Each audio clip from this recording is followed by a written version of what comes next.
The train whistle cut through the October cold like a blade through skin, sharp and final. Catherine Sullivan pressed her gloved hands against the depot window, watching the locomotive pull away from Sweetwater Station in a hiss of steam and rattling iron. Snow fell in heavy silent curtains, erasing the tracks the train had just carved through the Montana wilderness. No one had come. Kate stood alone on the platform, her carpet bag at her feet, the weight of 4 years and 4 rejections pressing down on her shoulders, like the sky itself had grown tired of holding her up. The letter in her coat pocket, Robert Whitmore's letter, with its careful script and careful promises, had gone soft from being read too many times. I have a home ready and waiting. Come to Sweetwater, and we'll begin again together. But there was no home, no beginning. Only the empty platform and the falling snow and the sound of men laughing across the street. Kate turned slowly. Two ranch hands leaned against the saloon wall, hats pulled low breath, clouding in the cold. The taller one elbowed his companion, grinning like a man who just won a bet he knew he'd win.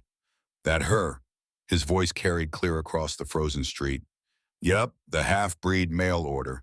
Whitmore changed his mind this morning when Henderson told him about her mama. Smart man. Kate's fingers curled into fists inside her gloves. She'd heard variations of this conversation before. Heard it in St. Louis when Edmund Pierce had stood her up at the church with 40 witnesses watching. Heard it in Denver when Thomas Harrow had written a kind letter explaining that his family wouldn't accept a woman of mixed blood into their home. Heard it 3 years ago in Kansas when Michael Brennan had married. Actually married her, stood at the altar, and said the vows, then left that same night, taking the ring with him. I can't lie beside a woman with savage blood. It ain't natural. She'd promised herself she wouldn't cry this time, not in public where people could see, where they could whisper and point and confirm what they already believed, that she was weak, broken, less than whole. But the tears came anyway, hot against her frozen cheeks. Kate sat down on the wooden bench, its surface slick with ice. She pulled Robert Whitmore's letter from her pocket and read it one more time, searching for some hint she'd missed. Some clue that would have warned her this man was like all the others. But there was nothing. Just careful words and empty promises. Dear Miss Sullivan, I have read your letters with great interest and find myself drawn to your intelligence and fortitude. The frontier is hard on women, but I believe you possess the strength necessary for this life. I have a home ready, a ranch, 15 miles north of Sweetwater, and I can offer you comfort and companionship. Come to Montana territory and we will build something good together. Yours in anticipation, Robert Whitmore. She crumpled the letter in her fist. Across the street, the ranch hands had lost interest. They pushed off the saloon wall and disappeared inside, leaving Kate alone with the snow and the silence. The station agent, a thin man with watery eyes, who'd barely looked at her when the train arrived, had retreated into his office. Through the frosted window, she could see him bent over a ledger, deliberately not seeing her. Kate closed her eyes, breathed, tried to think. She had $17 in her reticule, enough for train fare back to St. Louis, but not enough for a room and meals along the way. She could write to the orphanage where she'd grown up. Sister Margaret had told her there would always be a place there if she needed it. Teaching the younger girls, helping in the kitchen. Not much of a life, but it was something. Or she could walk into Sweetwater and try to find work. A boarding house maybe. Laundry. Mending. The kind of work that paid pennies and asked no questions. The sound of small feet crunching through snow made her look up. A child stood 3 feet away, small, bundled in a coat too large for her frame, with dark eyes that studied Kate with solemn concern. She couldn't have been more than 4 years old. Black hair peeked from beneath a knitted cap, and her skin was the color of warm honey, the kind of complexion Kate saw every morning in her own mirror. Miss, the child said, her voice clear as a bell, why are you crying? Kate wiped at her face quickly, trying to compose herself. I'm fine, sweetheart. Just cold. You're sad. The child stepped closer. I can tell. Did somebody hurt you? No, nobody hurt me. Then why are the tears? Kate's throat tightened. Something about the directness of the question, the genuine worry in those young eyes, cracked something open inside her. Sometimes people just don't want you, Kate whispered. And that hurts worse than anything else. The little girl tilted her head, considering this with the seriousness of someone much older. My mama died, she said. People said Papa should give me away because I look like her. He said no. Kate's breath caught. I'm glad he did, the child continued. She moved closer still until she stood directly in front of Kate. She reached out one small mittened hand and placed it on Kate's gloved fingers. Do you have a mama? I did once. Do you have a papa? No. Do you have anybody? Kate shook her head slowly. The child's expression shifted something fierce and determined, crossing her young face. Can you be my mama? She asked. I need one, and you need somebody. The world seemed to stop. Kate stared at this child she'd never met who'd offered something in 30 seconds that no adult had offered in 28 years. Unconditional acceptance. Sweetheart, Lucy, a man's voice cut across the platform. Deep, rough with use, carrying the kind of authority that came from years of giving orders and having them followed. Kate looked up. He was tall, broad-shouldered, moving toward them with long strides that ate up the snowy ground. Dark hair showed beneath a worn hat, and his face had the weathered look of someone who'd spent most of his life outdoors. He wore simple work clothes, denim, and heavy coat boots that had seen better years. His eyes found the child first, then shifted to Kate. They were brown, almost black, and deeply tired. Lucy, what did I tell you about wandering off? I saw the lady crying, Papa. She needs help. The man stopped a few feet away. His gaze moved from Kate's tear-stained face to the carpet bag at her feet to the crumpled letter still clutched in her hand. Something flickered across his expression. Recognition, maybe. Or pity. You're the one Whitmore was supposed to meet. It wasn't a question. Kate stood brushing snow from her skirt. Yes, I'm Catherine Sullivan. Kate. Benjamin Hartley. He didn't remove his hat or offer his hand, just nodded once, acknowledging her existence. Whitmore's not coming. I gathered that. Found out this morning you're part Lakota. Decided it wasn't going to work. Kate's jaw tightened. I see. Most folk around here feel the same way. Ben's voice was flat, matter-of-fact, delivering ugly truth without apology. You'll have a hard time finding lodging. Harder time finding work. Papa, Lucy tugged at his coat. She can stay with us. Lucy, please. She doesn't have anybody. We have room. Ben looked down at his daughter. Something soft moved across his face there and gone so quickly Kate almost missed it. It's not that simple. Why not? Because he stopped. Looked at Kate again. You got anywhere else to go? Kate lifted her chin. I'll manage. That's not what I asked. No, Kate admitted. I don't. The wind picked up, driving snow sideways across the platform. Lucy shivered, pressing closer to her father's leg. Ben was quiet for a long moment, his eyes on the horizon where the train had disappeared into white nothing. Then he sighed, the sound of a man making a decision he'd probably regret. I've got a cabin about 3 miles north, he said. Small, basic, but it's warm and there's food. He shifted his weight. You can stay the night. Get your bearings. Figure out what comes next. Kate studied him carefully. Every instinct screamed caution. She knew nothing about this man, except that he had a kind daughter and was willing to offer shelter to a stranger. That could mean genuine charity, or something far worse. But the alternative was staying here in a town where Robert Whitmore had already spread word about her tainted blood, where the boarding house would turn her away and the saloon girls would laugh. She picked up her bag. Thank you, Mr. Hartley. Don't thank me yet. He turned and heading toward a wagon hitched at the far end of the platform. You might not like what you find. They walked in silence through the falling snow. Lucy nestled against her father's chest, peeking over his shoulder at Kate with curious eyes. Kate followed a few steps behind, watching the way Ben moved careful, deliberate, like a man who'd learned not to waste motion. The wagon was old but well-maintained. Ben set Lucy on the bench, then took Kate's bag and stowed it in the back without being asked.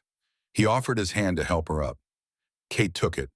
His palm was calloused warm despite the cold, and he held her hand only as long as necessary before releasing it and walking around to the driver's side.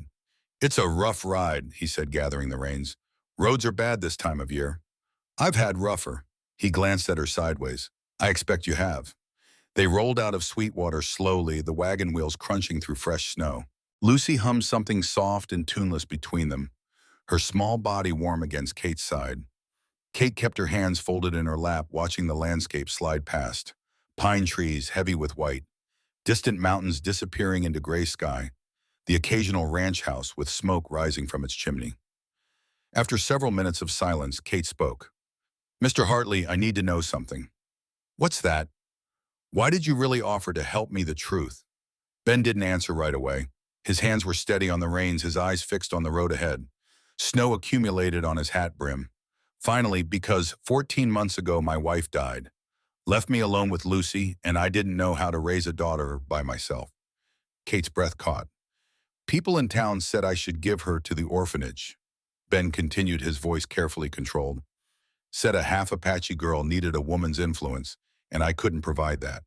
He paused. "I told them no. Told them she was mine, and I'd die before I let anybody take her. But I understood what they meant. Lucy needed more than I could give." He looked at Kate, then direct and unflinching. "When I saw you on that platform, saw how those boys were treating you, I remembered how it felt to have people look at my daughter like she was less than human." "So this is pity?" Kate said. "No." His voice was firm. "This is knowing what it costs to be unwanted and choosing not to let it happen to somebody else if I can help it." Silence settled between them again. But it felt different now. Less awkward, more understanding. Lucy broke it. "Are you going to stay forever?" she asked Kate, her voice hopeful. "Lucy," Ben started. "I don't know, sweetheart," Kate said gently. "I don't know what's going to happen next. But you'll stay tonight." "Yes, tonight." "Good." Lucy smiled, bright and unguarded. "I can show you my rocks. I collect pretty ones." "I'd like that very much." The cabin appeared slowly through the snow, a small structure of rough-hewn logs with a stone chimney and a narrow porch. Smoke rose from the chimney in a steady stream. A barn stood nearby, weathered but solid. Chickens scattered as the wagon approached, squawking their displeasure. Ben pulled the wagon to a stop and jumped down. He reached up for Lucy first, swinging her to the ground, then offered his hand to Kate again. "Welcome to the Hartley Ranch," he said dryly, "such as it is." Kate stepped down her boots, sinking into several inches of snow.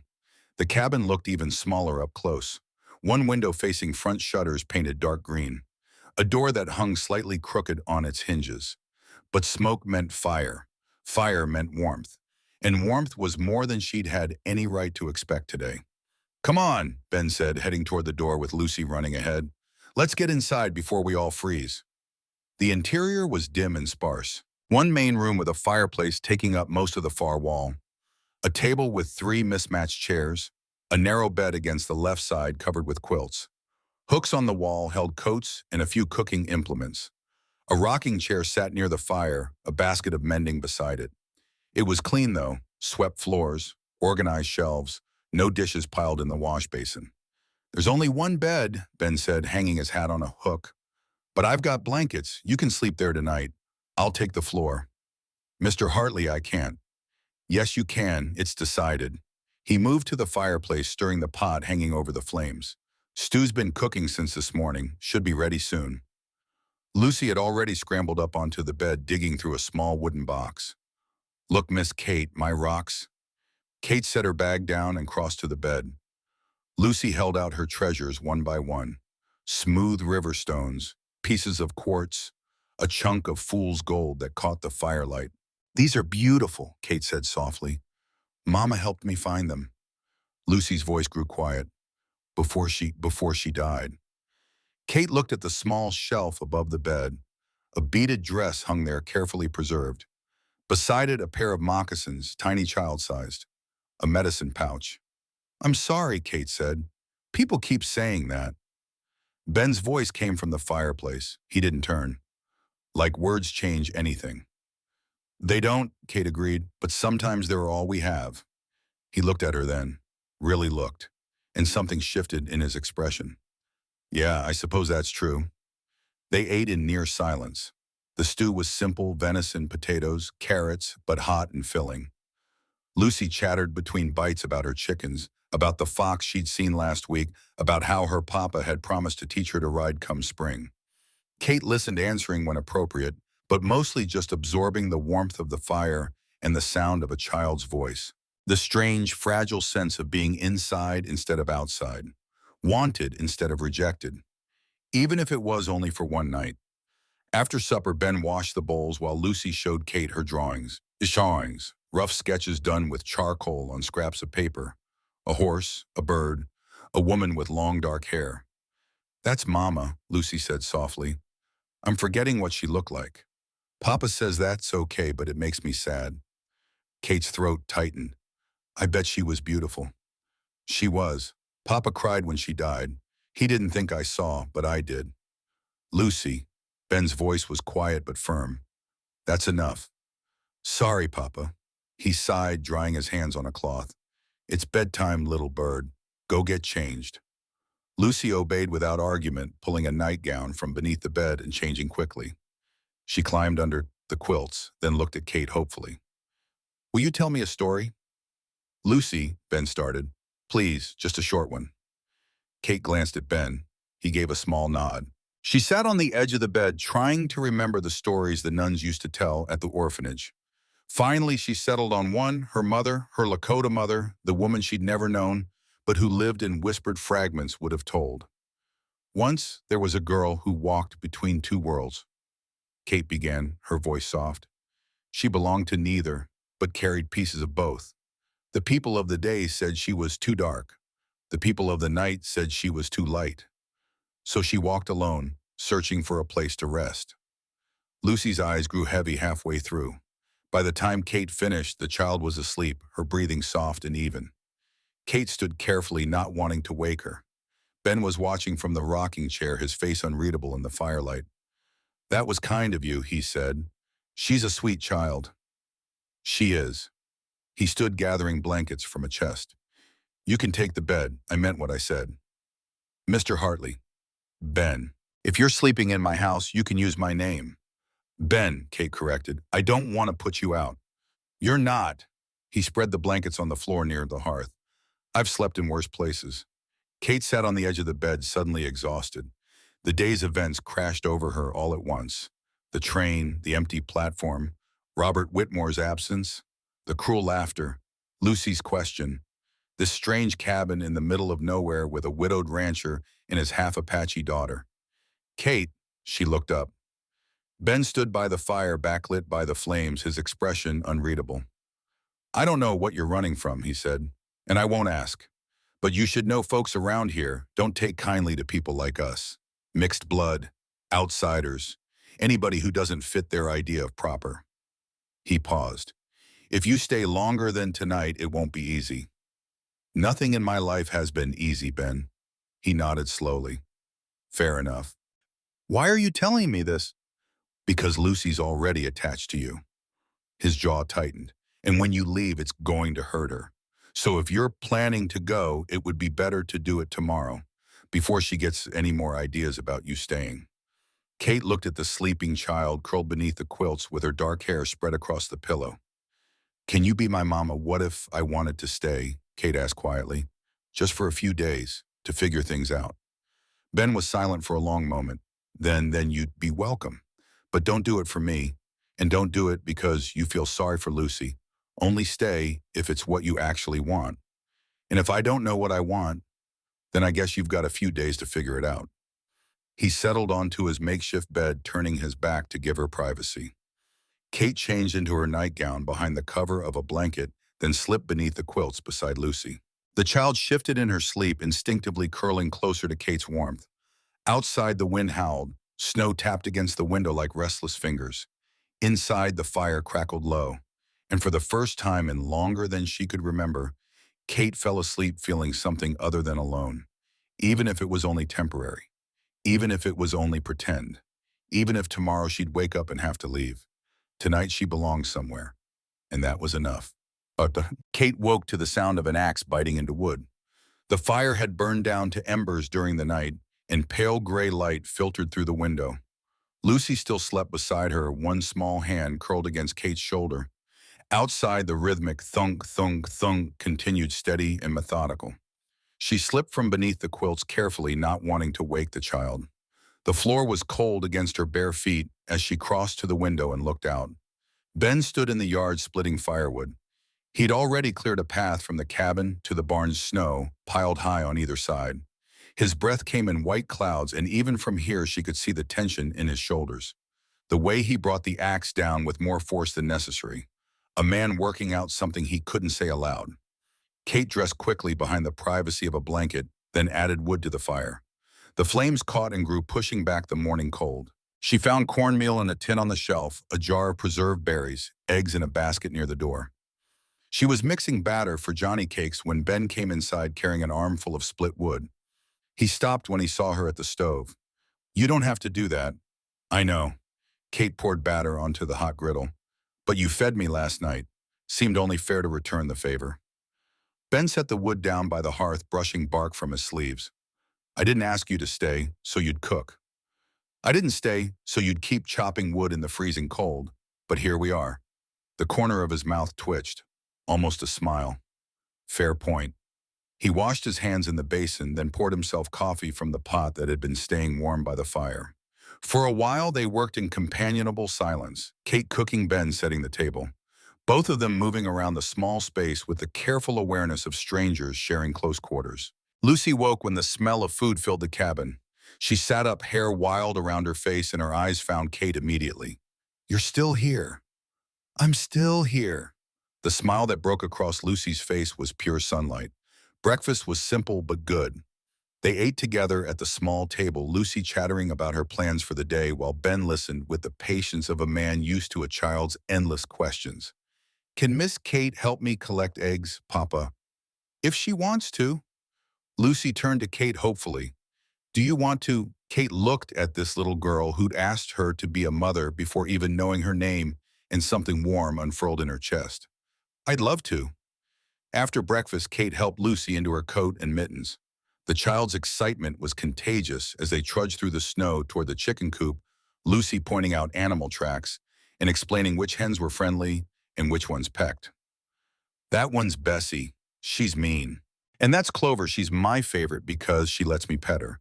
And that one's Papa's favorite, but he won't say so because he says chickens aren't for petting, they're for eggs." Kate laughed, the sound surprising even herself. "Does your Papa pet Bessie when you're not looking?" "Sometimes. I've seen him." Lucy giggled, then stopped suddenly, looking up at Kate with those solemn, dark eyes. "Do you like it here?" The question landed heavier than it should have. "I like you," Kate said carefully, "and your Papa's been very kind. But do you like it enough to stay?" Kate knelt in the snow, bringing herself eye level with the child.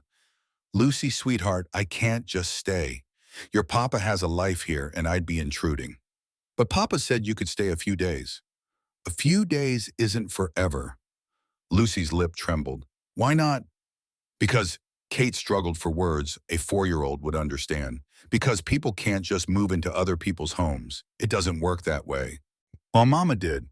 Papa said she just showed up one day by the river and never left." Kate's throat tightened. "That was different."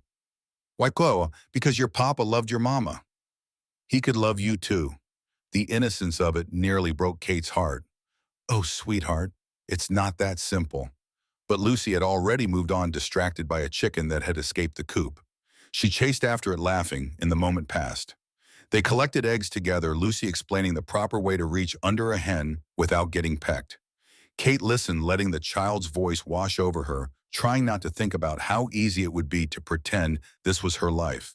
This cabin, this child, this quiet morning routine. When they returned inside, Ben was repairing a harness at the table. He looked up as they entered, snowflakes melting in Lucy's hair. "How many eggs?"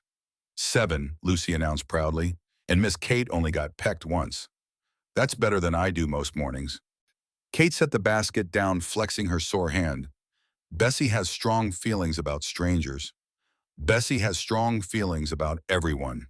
Ben set aside the harness and stood. Lucy, sensing adult conversation coming, skipped toward the wash basin, humming under her breath. Ben crossed to where Kate stood by the door. Up close, she could see the fine lines around his eyes, the silver starting to thread through his dark hair at the temples. He couldn't have been more than 36, but he carried himself like someone much older. "She's getting attached," he said quietly. "I can see it happening." "I know. If you're planning to leave tomorrow, you should tell her tonight. Give her time to prepare." Kate met his gaze. "What if I'm not planning to leave tomorrow?" Something flickered in his expression. "Then what are you planning?" "I don't know yet." Kate pulled off her mittens, fingers still stinging from the cold. But I need to figure out what comes next. Whether I try another town, look for work, write to the orphanage and ask them to take me back. The orphanage, where I grew up, the nuns said I'd always have a place there if I needed it, teaching the younger girls, helping in the kitchen. She tried to keep her voice steady. It's not much of a life, but it's something. Ben was quiet for a moment. Then, what about staying here just for a while, until you figure things out? Kate's breath caught. Ben, Mona as a wife, he added quickly, not as anything except someone who needs a place to stay. I could use help around the ranch. Lucy needs someone during the day when I'm working. And you need time to make a real plan, not just run blindly to the next disaster. You don't know me. No, but I know what it's like to be desperate and alone. And I know Lucy lights up when you're around in a way she hasn't since Kaya died. His jaw tightened. I'm not asking for forever. Just a few weeks, maybe a month. Give yourself time to breathe. Kate wanted to say no, wanted to protect herself from the inevitable hurt when this temporary arrangement ended and she had to leave anyway. But the alternative was going back out into the cold, into towns where Robert Whitmore had probably already spread word about the half-breed mail-order bride who'd been rejected, into a world that had made it abundantly clear she didn't belong. A month, she said finally, and I earn my keep. I won't be charity. You cook like you did this morning and keep Lucy from getting herself killed, you'll earn it twice over. They shook hands. His palm was warm and calloused, his grip firm, but not crushing. Thank you, Ben. Don't thank me yet. You haven't survived a Montana winter here.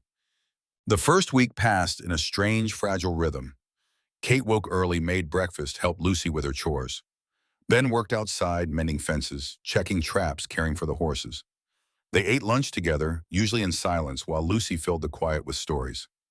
Afternoons, Kate taught Lucy her letters using charcoal and old newspapers, or they baked bread, or Kate mended clothes while the child played with her rocks. Evenings were harder. That's when the cabin felt smallest, when they were all three together with nowhere to hide. Ben would sit by the fire working on some repair or another. Kate would sew.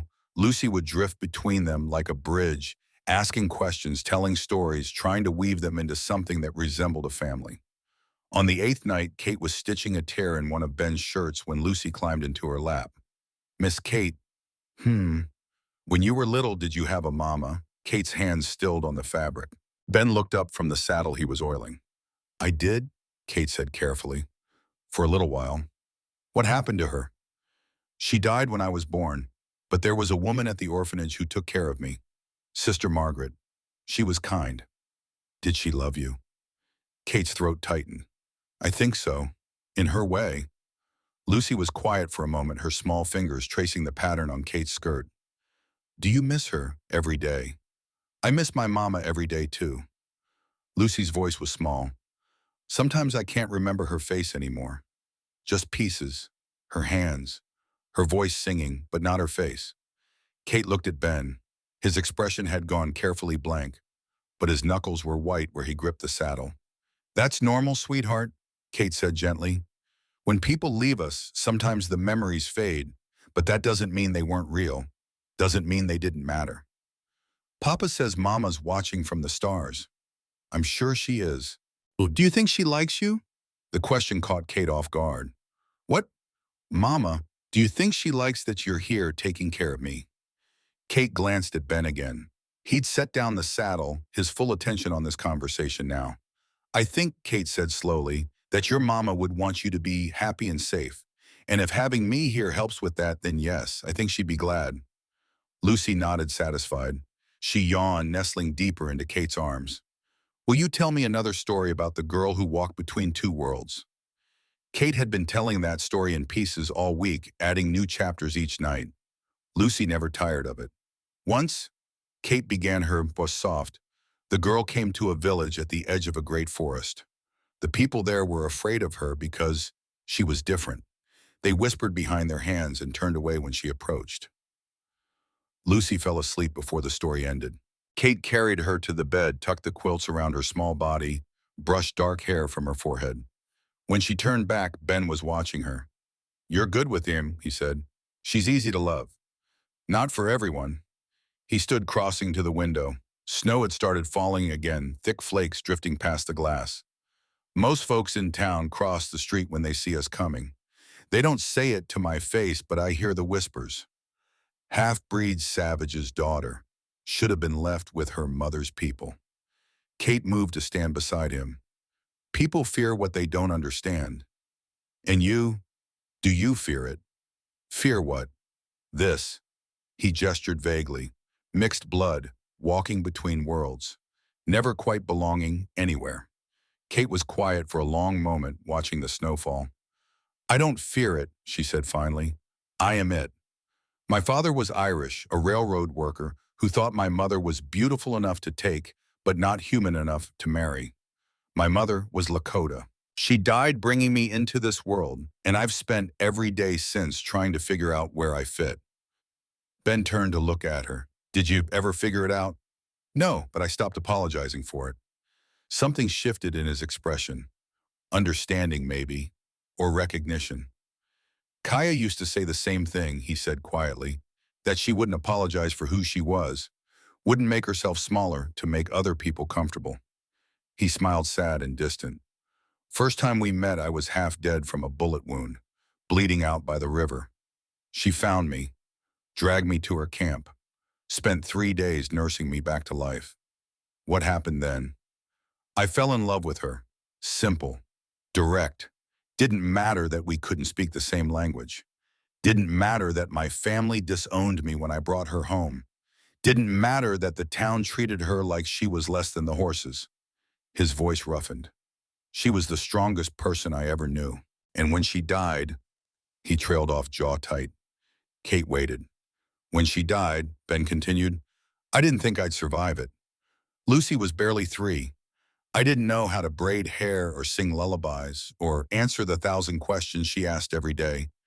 I just existed. Went through the motions. Kept her alive. You did more than that, Kate said. You kept her safe, loved. That's everything. Maybe. He looked at Lucy sleeping peacefully across the room. But she needed more than I could give, still does. The words hung between them, heavy with implication. Kate knew what he was really saying, what he couldn't quite bring himself to ask. Ben, she started, I'm not asking you to stay forever, he said quickly. I know that's not what this is, but while you're here, if you could just be there for her the way Kaya would have been just for a little while. Kate's chest ached. I can do that. Thank you. They stood in silence, watching the snow accumulate on the windowsill. Outside, the world turned white and quiet. Inside, something unspoken settled between them. Not love, not yet, but the beginning of trust, the beginning of something that might, given time, become more. Neither of them said it aloud. On the 10th day, Lucy woke with a fever. Kate noticed first. The child had been quieter than usual at breakfast, picking at her food. And when Kate touched her forehead, the heat nearly burned. Ben! He was at her side instantly, his hand replacing Kate's on Lucy's brow. His face went pale. No, not again. It's probably just a cold, Kate said, trying to keep her voice calm. Children get fevers all the time. That's what I thought with Akaya. His hand shook. Just a fever, just a chill. And then, Lucy whimpered, curling into a ball. Papa, I don't feel good. Ben scooped her up, carried her to the bed, his movements jerky with panic. We need to get her to town. Find the doctor. Ben, listen to me. Kate gripped his arm. The roads are barely passable. It'll take hours to get there, and she's burning up now. We need to bring the fever down here. I don't know how, but I do. He looked at her, desperate and terrified. I learned Lakota medicine at the orphanage, Kate said quietly. The nuns were taught by healers from my mother's people. They passed the knowledge to me. She moved to her bag, pulled out bundles of dried herbs she'd brought from the last town. I can help her, Ben, but you need to trust me. If she dies, she won't. Kate met his gaze, steady and sure. I won't let her. For a moment, he just stared at her. Then he nodded once, sharp. Tell me what you need. Kate worked quickly. She boiled water, steeped willow bark and yarrow, crushed feverfew into a paste. Ben followed her instructions without question, fetching cold water from the well-tearing cloth into strips, holding his daughter, while Kate coaxed bitter tea past her lips. Lucy cried, fighting the medicine. I know it tastes awful, sweetheart, Kate said patiently, but it'll help, I promise. I want Mama. Ben's face crumpled. I know, little bird, I know. Hours passed. The fever climbed higher. Lucy's skin burned, her breathing turned shallow. Ben paced like a caged animal, hands clenching and unclenching. This isn't working, he said roughly. We should have gone to town. The fever has to peak before it breaks. This is normal. Normal, she's on fire. Kate caught his hands, forced him to look at her. I know you're scared, but panicking won't help her. I need you to stay calm. Can you do that? He took a shuddering breath, nodded. Good. Now go get more cold water. We need to keep the compresses fresh. He obeyed, grateful for something to do. Kate sat beside Lucy, wiping her face with a cool cloth, singing softly in Lakota. Songs she barely remembered. Words her mother's people would have sung. Melodies that lived in her blood even when she couldn't recall where she'd learned them. Sometime past midnight, Lucy's eyes fluttered open. Miss Kate, I'm here, sweetheart. Are you my mama now? Kate's vision blurred. Do you want me to be? Yes, please. Then yes, I'm your mama now. Lucy smiled, then drifted back to sleep. Ben had heard everything. He stood in the doorway, water bucket forgotten in his hands, staring at Kate with an expression she couldn't quite read. You didn't have to say that, he said hoarsely. I know. She'll hold you to it. I know that too. He set down the bucket, crossed to the bed, knelt beside Kate. Up close, she could see the exhaustion in his face, the fear he'd been carrying for hours. If she lives, he said, voice barely above a whisper, I owe you everything.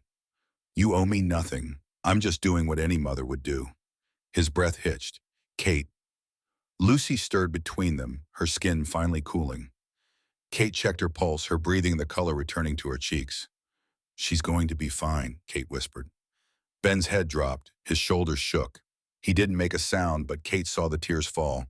She reached out, rested her hand on his shoulder. He covered it with his own and held on. They stayed like that until dawn. Two people who'd been strangers 10 days ago, now bound together by a sleeping child and a promise neither had meant to make. But promises Kate thought had a way of becoming real, whether you planned them or not. Lucy recovered slowly over the next 3 days. Her appetite returned in small increments. Broth first, then soft bread, finally asking for bacon at breakfast with the demanding tone of a child who knew she'd been sick enough to get away with anything. Kate stayed close, watching for any sign the fever might return. Ben hovered even closer, checking his daughter's forehead every hour, until Lucy swatted his hand away with an exasperated sigh. Papa, I'm fine. Miss Kate fixed me. Miss Kate kept you alive, Ben corrected. His eyes met Kate's across the table. There's a difference. Kate busied herself with the dishes. 3 days of sitting vigil had left her exhausted in ways she hadn't anticipated. Not the physical tiredness of broken sleep and constant worry, but something deeper. The emotional weight of caring for a child who'd asked her to be a mother. Of watching a man break down and reveal the fear he kept locked behind stoic silence. Of realizing she'd started thinking of this cabin as home. On the 4th day after the fever broke, Emma declared herself well enough to go outside. The sun had emerged for the first time in a week, turning the snow-covered valley into something that almost looked welcoming. Can we go to the creek? Lucy asked, already pulling on her coat. I want to show Miss Kate where Mama and I found the pretty rocks. Ben hesitated. His protective instinct warred with the knowledge that keeping his daughter confined indoors was slowly driving her mad. Just for an hour, Kate said. If she gets tired, we'll come straight back. I won't get tired, Lucy insisted. Even so, Ben looked at Kate. Stay close to the cabin, and if... I know, I'll watch her.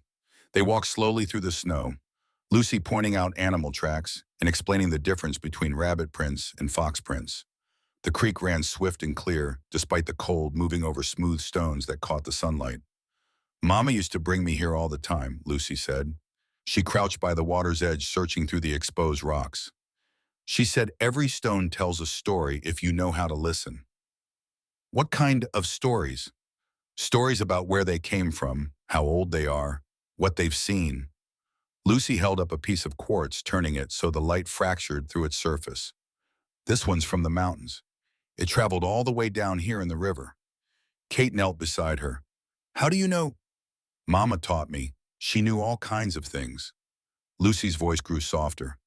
Papa says I have her gift, that I see things other people don't. I think your papa's right.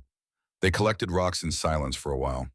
The sun felt warm on Kate's face, and for a few moments, she let herself simply exist in this place. The sound of running water. The child's occasional exclamation when she found something especially beautiful. The distant call of a hawk circling overhead. Miss Kate. Yes, sweetheart? Are you staying now? Really staying? Kate chose her words carefully. Your papa and I agreed I'd stay for a month, to help around the ranch and give myself time to figure out what comes next. But after the month, I don't know. Lucy set down the rock she'd been examining. I heard Papa talking last night when he thought I was asleep. He said you saved my life. The medicine saved your life. But you knew how to use it. You knew what to do when he didn't. Lucy looked up at her with those solemn dark eyes. Mama would have known too. She was good at healing things. Kate's throat tightened. I'm sure she was. Papa needs someone who knows things like that. Someone who can help when I get sick, or when the animals need tending, or when winter gets bad. Lucy stood brushing snow from her skirt. I think that someone should be you. Lucy, I know you said it's complicated, but Papa says most things worth having are complicated. She picked up her collection of rocks, cradling them carefully. Mama used to say that too. She said loving Papa was complicated because people didn't understand. But she did it anyway because it was worth it. Kate watched this child who seemed far older than her 4 years, who'd lost her mother and was now trying to piece together a new family from the fragments that remained. Come on, Lucy said, starting back toward the cabin. I'm getting cold. They walked in comfortable silence. Kate carried some of the rocks when Lucy's small hands couldn't hold them all. The cabin came into view, smoke rising steadily from the chimney, and Kate felt something shift in her chest. Not quite belonging, not yet, but something close. Ben met them on the porch relief, evident in the set of his shoulders when he saw Lucy's flushed cheeks and bright eyes. Good walk. We found 7 new rocks, Lucy announced, and Miss Kate said they all tell stories. Did she now? Mama used to say that too, remember? Something flickered across Ben's face. I remember. Lucy slipped past him into the cabin, already chattering about where she'd display her new treasures. Ben and Kate remained on the porch, the afternoon sun slanting across the snow. She talks about Kaya more when you're around, Ben said. That's good. I want her to remember. She remembers the important things. Does she? He leaned against the porch railing. Sometimes I wonder what she'll carry with her, what pieces of Kaya will last and what will fade. Kate moved to stand beside him. The love will last, that's what matters. Is it enough? It has to be. It's all any of us get. He looked at her, then really looked, and Kate felt the weight of that gaze, like he was seeing past the surface to something underneath, something she hadn't meant to reveal. You're good for her, he said quietly. For both of us, if I'm being honest. Ben, I know it's only been 2 weeks. I know we barely know each other, but having you here, it's changed something. Made this place feel less like we're just surviving and more like we're actually living. Kate's pulse quickened. What are you saying? I'm saying I'm grateful, and I'm saying if you wanted to stay longer than a month, you'd be welcome. Before Kate could respond, hoofbeats cut through the afternoon quiet. They both turned to see 2 riders approaching through the snow, moving with purpose. Ben's posture shifted immediately. His hand drifted to the rifle mounted by the door. Get inside. Take Lucy to the back room. Who are they? Trouble. Kate obeyed, hurrying into the cabin. Lucy looked up from arranging her rocks, sensing the sudden tension. What's wrong? Nothing, sweetheart. Come with me. Kate guided Lucy toward the small storage room at the back of the cabin. Through the window, she could see Ben stepping down from the porch to meet the riders. She recognized them. The same 2 ranch hands who'd been laughing at her that first day at the train station. The taller one dismounted, a smile on his face that didn't reach his eyes. Kate couldn't hear the conversation, but she didn't need to. She could read it in Ben's body language, in the way he positioned himself between the riders and the cabin. in the tension radiating from every line of his body.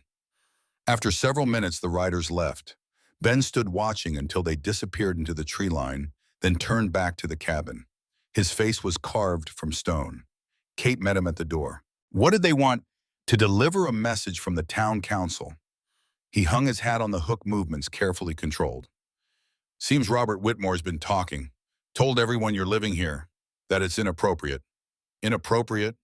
His word, not mine. Ben crossed to the fireplace, stirred the coals with more force than necessary. The council sent Stevens and Miller to deliver an ultimatum. Kate's stomach dropped. What kind of ultimatum? 3 choices. His voice was flat, emotionless. Send you away, marry you proper to make it legitimate, or face consequences. What kind of consequences? The kind where folks stop buying my horses, stop trading, make it real hard to survive out here alone. He finally looked at her. They're trying to force my hand. Lucy emerged from the back room, eyes wide. Are the men making Miss Kate leave? No, little bird. Nobody's making anybody do anything. But you said, I said some people think they can tell us how to live. They're wrong. Kate knelt in front of Lucy, taking the child's hands. Sweetheart, why don't you go play in the back room for a bit? Your papa and I need to talk. About the bad men. About grown-up things. Lucy looked between them, clearly wanting to argue, but something in Kate's expression made her obey.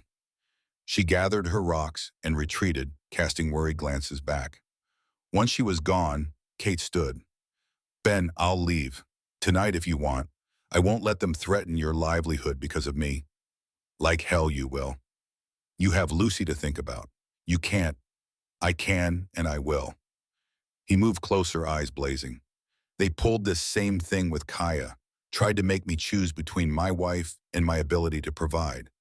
I told them to go to hell then, and I'm telling them the same now. Kaya was your wife. I'm a stranger who's been here 2 weeks. You're the woman who saved my daughter's life. Who makes Lucy smile again? Who? He stopped himself, took a breath. You're not a stranger anymore, Kate, and I won't let them bully me into sending you away. Kate's heart hammered against her ribs. What are you proposing? I'm proposing we call their bluff. You stay. I keep running my ranch. And if the town wants to make things difficult, let them treat you. And if they do more than try, if they actually follow through, then we'll deal with it. Kate turned away, moving to the window. Snow had started falling again, soft and relentless. You don't know me, Ben. Not really. You don't know where I've been, or what I've done, or why 4 men before Robert Whitmore decided I wasn't worth keeping. I know enough. Do you? She spun back. I'm 28 years old and I've spent my entire life being unwanted. Being told I'm too dark or too light or too mixed or too broken to belong anywhere. I've had men propose and then disappear. Had one marry me and leave the same night. I don't trust easily, and I don't know how to be what Lucy needs or what you might want. And staying here might be the most foolish thing I've ever done because when it ends, and it will end, it's going to destroy me. The words tumbled out raw and unfiltered. Everything she'd been holding back for 2 weeks. All the fear and hope and desperate longing she'd tried to keep locked away. Ben closed the distance between them. He didn't touch her, but he stood close enough that she could feel the warmth radiating from him. You want to know what I see when I look at you? His voice was low, intense. I see someone who walked away from an entire life because she was brave enough to believe she deserved better. Someone who knows medicine and how to calm a frightened child and how to make a house feel like a home. Someone who saved my daughter when I was falling apart. He paused. And I see someone who's scared, just like me. Because letting people in means giving them the power to hurt you, and we've both been hurt enough. Kate's eyes burned. I don't know what you want from me. I want you to stay. Not because of what the town council says or because you owe me anything. Stay because you want to. Because maybe, just maybe, we could build something here. Something real. You're talking about marriage. I'm talking about giving this a chance, whatever this is. He finally reached out his hand, hovering near her face before dropping. I'm not asking you to love me. I know it's too soon for that. But I'm asking if you'd be willing to try to see if what we've started building these past 2 weeks could become something more. Kate's mind raced. Every rational thought screamed that this was insane. 2 weeks wasn't enough time to make this kind of decision. She barely knew him, barely knew herself in this place. But rationality hadn't served her well before. Rationality had led her to wait for Edmund Pierce at that church while 40 people watched her humiliation, had led her to accept Thomas Harrow's excuses and Michael Brennan's cruelty and Robert Whitmore's empty promises. Maybe it was time to try something different. If I said yes, Kate began slowly, what would that look like? We'd get married, soon, before the council makes good on their parents. Ben's jaw tightened. Not because they're forcing us, but because it's what I want anyway. I'm just being honest about the timing. And then then we figure it out as we go. You'd be Lucy's mother, my wife. We'd work the ranch together, build a life together. He met her eyes. I won't lie and say it'll be easy. The town will make trouble. Winters are brutal. Money's tight, but we'd face it together. You're proposing a partnership. I'm proposing a marriage, a real one, just maybe one that starts from a different place than most. Kate thought about Sister Margaret's face when she'd left the orphanage 5 years ago. You deserve happiness, Catherine. Don't settle for less. But what was happiness, security, belonging, love? Or was it simply choosing to stop running? I need time to think, Kate said. Take all the time you need. But Kate, he waited until she looked at him. Know that I'm asking not because I feel obligated. I'm asking because in 2 weeks you've made me feel something I thought died with Kaya. Something like hope. He left her standing by the window, retreating to give her space. Kate pressed her forehead against the cold glass, watching snowflakes dissolve against the pane. Lucy appeared at her side, silent as a ghost. Are you leaving? Kate looked down at the child, at those dark eyes that held too much worry for someone so young. I don't know yet. Do you want to leave? No. Then stay. Lucy slipped her small hand into Kate's. Please stay. We need you. While Kate's vision blurred, she squeezed Lucy's hand gently. Let me think about it, sweetheart. This is a big decision. Papa needs you too. He pretends he doesn't, but I can tell. How can you tell? He smiles more, and he stopped checking Mama's things every night like he was trying to remember her face. And he laughs sometimes when you say funny things at breakfast. Lucy leaned against Kate's side. Mama would like you. I know she would. Kate wrapped her arm around the child, pulling her close. They stood together, watching the snow fall, and Kate tried to imagine what her life would look like in a month, a year, 10 years. Would she be here in this cabin with Benin and Lucy? Would they have more children? Would the town eventually accept them? Or would they always be outsiders? Or would she be somewhere else entirely alone again, carrying the memory of this brief moment of belonging like a wound that never quite healed? The door opened. Ben stamped snow from his boots carrying firewood. His eyes found Kate, immediately a question in them. She shook her head slightly. Not yet. I'm not ready. He nodded, set the wood by the hearth, began preparing supper as if the entire course of their lives hadn't just been offered and left hanging. That night, after Lucy had fallen asleep, Kate and Ben sat by the fire. The silence between them felt different than before, weighted with possibility and fear in equal measure. Can I ask you something? Kate said finally. Anything. When Kaya died, how long did it take before you could breathe again? Ben was quiet for a long moment. I'm not sure I can yet. Not fully. There are days when I wake up and forget she's gone. Days when I turn to tell her something and the words die because there's no one there to hear them. He stared into the flames. But Lucy needs me functional. So I learned to move forward even when I couldn't breathe. Do you think you could ever love someone again? Really love them? I don't know. His honesty cut clean. Part of me died with Kaya. I'm not sure what's left is enough for what you deserve. And if it's not about deserving, if it's just about choosing to try.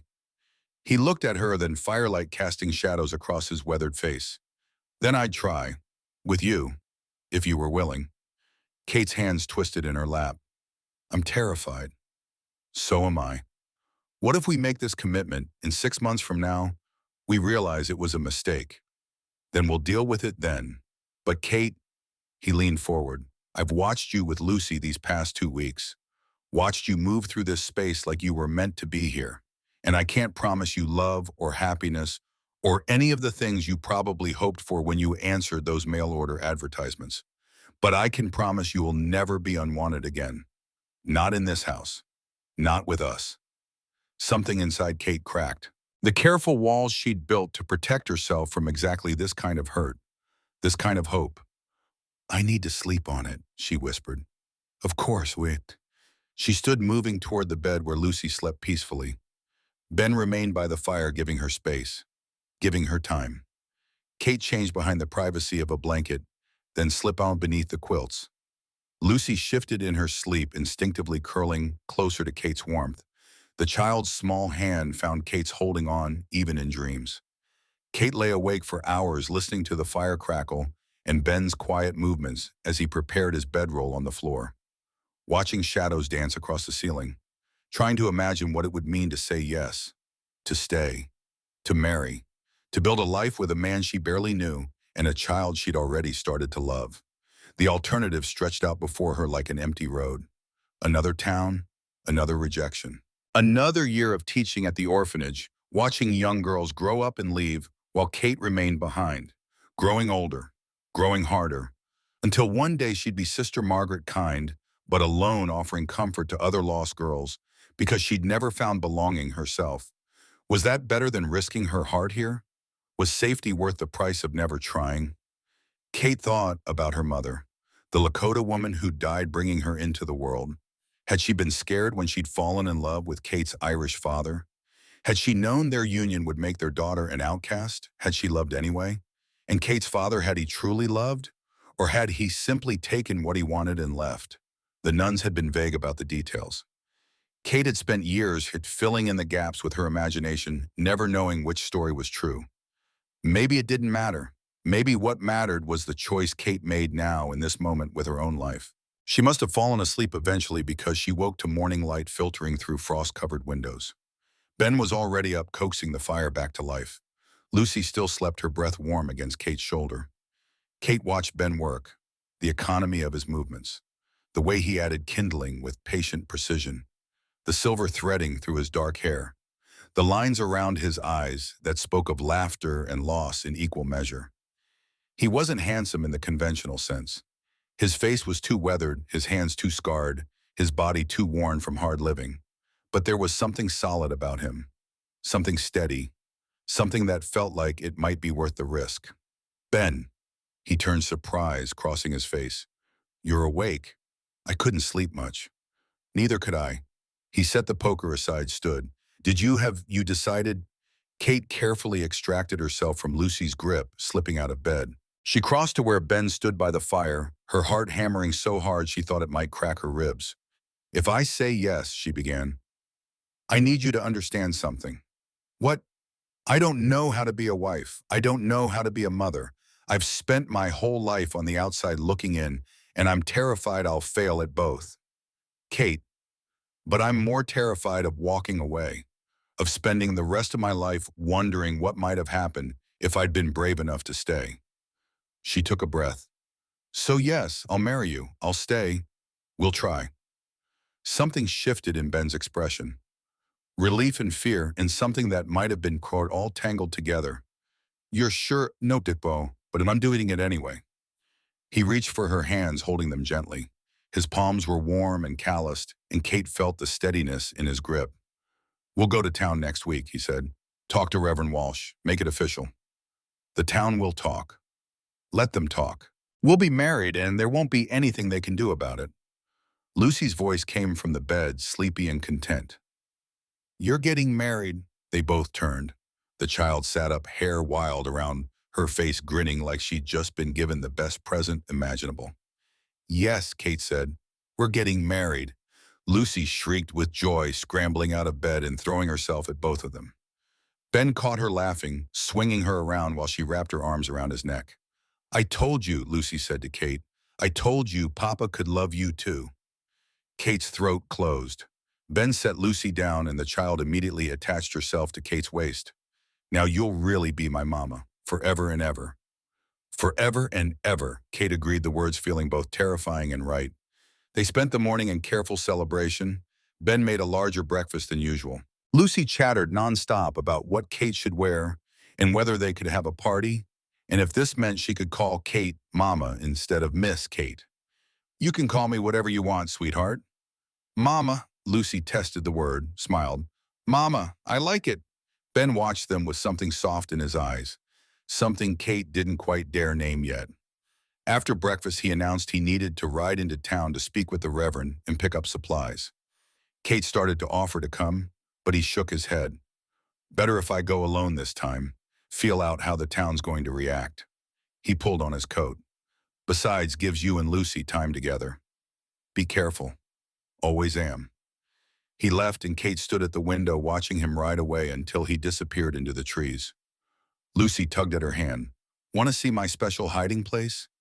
"Your what?" "My hiding place. Where I go when I'm sad or scared. Mama showed me."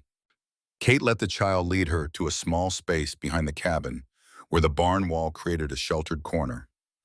Someone had placed a wooden crate there, covered with an old blanket.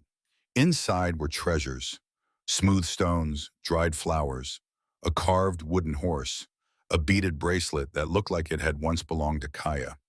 "I come here when I miss Mama," Lucy explained. "It helps." Kate knelt beside her. "Sure. It's a good place. You can use it too, if you ever get sad." "Thank you for showing me." They sat together in the sheltered corner, the weak winter sun filtering through bare branches overhead. Lucy arranged her treasures with careful precision, telling Kate the story of each one, where she'd found it, what it meant, how it connected to her mother. "Mama used to tell me stories about the stars," Lucy said, "about how people we love don't really leave. They just go up there and watch over us." "That's beautiful. Do you think your mama watches you from the stars?" Kate swallowed hard. "I'd like to think so." "What was she like?" "I don't know. She died when I was born, remember? But someone must have told you stories about who she was." Kate thought about the sparse details the nuns had shared. She was Lakota, strong, beautiful, brave enough to love someone her people didn't approve of. "Like Mama and Papa." "Yes, like that." Lucy nestled against Kate's side. "I'm glad Papa picked you. Out of all the ladies in the world, I'm glad it was you." Kate wrapped her arm around the child, pulling her close. "I'm glad too." They stayed there until the cold drove them back inside. Kate made lunch soup from yesterday's stew bread she'd baked 2 days ago. Lucy helped set the table, chattering about plans for the wedding. "Can I wear my special dress, the one Mama made?" "Of course." "And can we have flowers even though it's winter?" "We'll find something beautiful, I promise." Ben returned in late afternoon, his expression grim. He carried a bag of supplies but didn't meet Kate's eyes as he stabled his horse. When he finally came inside, Kate knew immediately something had happened. "What is it?" He glanced at Lucy, who was absorbed in drawing pictures of the wedding. "Outside, just for a minute." Kate followed him onto the porch. The temperature had dropped and her breath clouded white in the air. "Reverend Walsh will marry us," Ben said without preamble. "Next Sunday." He said any man brave enough to love openly deserves God's blessing. But, but Robert Whitmore was at the general store with half the town council. Ben's jaw tightened. "They've made it official. If we go through with this, I'll be blacklisted. No one's supposed to trade with me, buy from me, or sell to me." Kate's stomach dropped. "Ben, they think they can starve us out, make it impossible to survive. Then we can't do this. I won't let you sacrifice everything." "Kate," he caught her hands. "I've survived worse. We'll make it work." "How if they won't trade with you?" "Then I'll ride to other towns, sell my horses farther out, hunt more, we'll manage." His grip tightened. "I'm not letting them win. Not again." Kate searched his face, saw the determination there, the old anger, the wound that had never quite healed from what they had done to Kaya. "This isn't just about me, is it?" she said quietly. "This is about them, about not letting them have power over you again." "Maybe. Does it matter?" "It matters if you're marrying me out of spite instead of—" She stopped. "Instead of what love they barely knew each other. Partnership maybe. Hope possibly." "I'm marrying you because I want to," Ben said. "Because Lucy needs you. Because you fit here in ways I can't explain. And yes, because I'm tired of letting other people's prejudice dictate my life." He pulled her closer. But mostly because when I look at you, I see someone worth fighting for, worth the trouble, worth everything. Kate's eyes burned. You barely know me. I know enough, and what I don't know, I want to learn. She thought about the town council, about the threats, about how this marriage would make her not just an outsider, but an active target for the kind of hatred that had killed Kaya. She thought about walking away, finding another town, starting over again, and she realized she was done running. Then we do it, Kate said. Next Sunday, let them talk, let them threaten, we'll face it together. Ben's expression softened. He raised one hand to her face, cupping her cheek with calloused fingers. You're sure? No, but I'm doing it anyway. He smiled a real smile, unguarded and warm. Then he leaned down and pressed his lips to her forehead.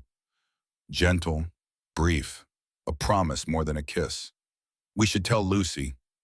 They went inside together. Lucy looked up from her drawings, immediately sensing something significant had happened. We're getting married next Sunday, Ben announced. And then Miss Kate, your mama is staying forever. Lucy's shriek of joy was probably heard in town. The week passed in strange, suspended anticipation. Kate altered the one good dress she owned, adding lace salvaged from an old petticoat. Ben rode out twice more to secure trades in other towns, establishing routes that would bypass Sweetwater entirely. They didn't talk about what would happen after the wedding, where Kate would sleep, how their relationship would develop, what marriage would actually mean beyond the legal commitment and shared household. Those conversations could wait. For now, Kate focused on small tasks, mending, cooking, teaching Lucy her letters, trying not to think about the fact that in 7 days she'd be Catherine Hartley, wife, mother, partner in a life she'd never imagined but desperately wanted. On Saturday night, Lucy fell asleep early, exhausted from the excitement. Kate and Ben sat by the fire, both acutely aware that this was their last night before everything changed. Nervous? Ben asked. Terrified. Me too. Kate twisted her hands in her lap. Ben, I need to know after tomorrow, what are you expecting? He looked at her steadily.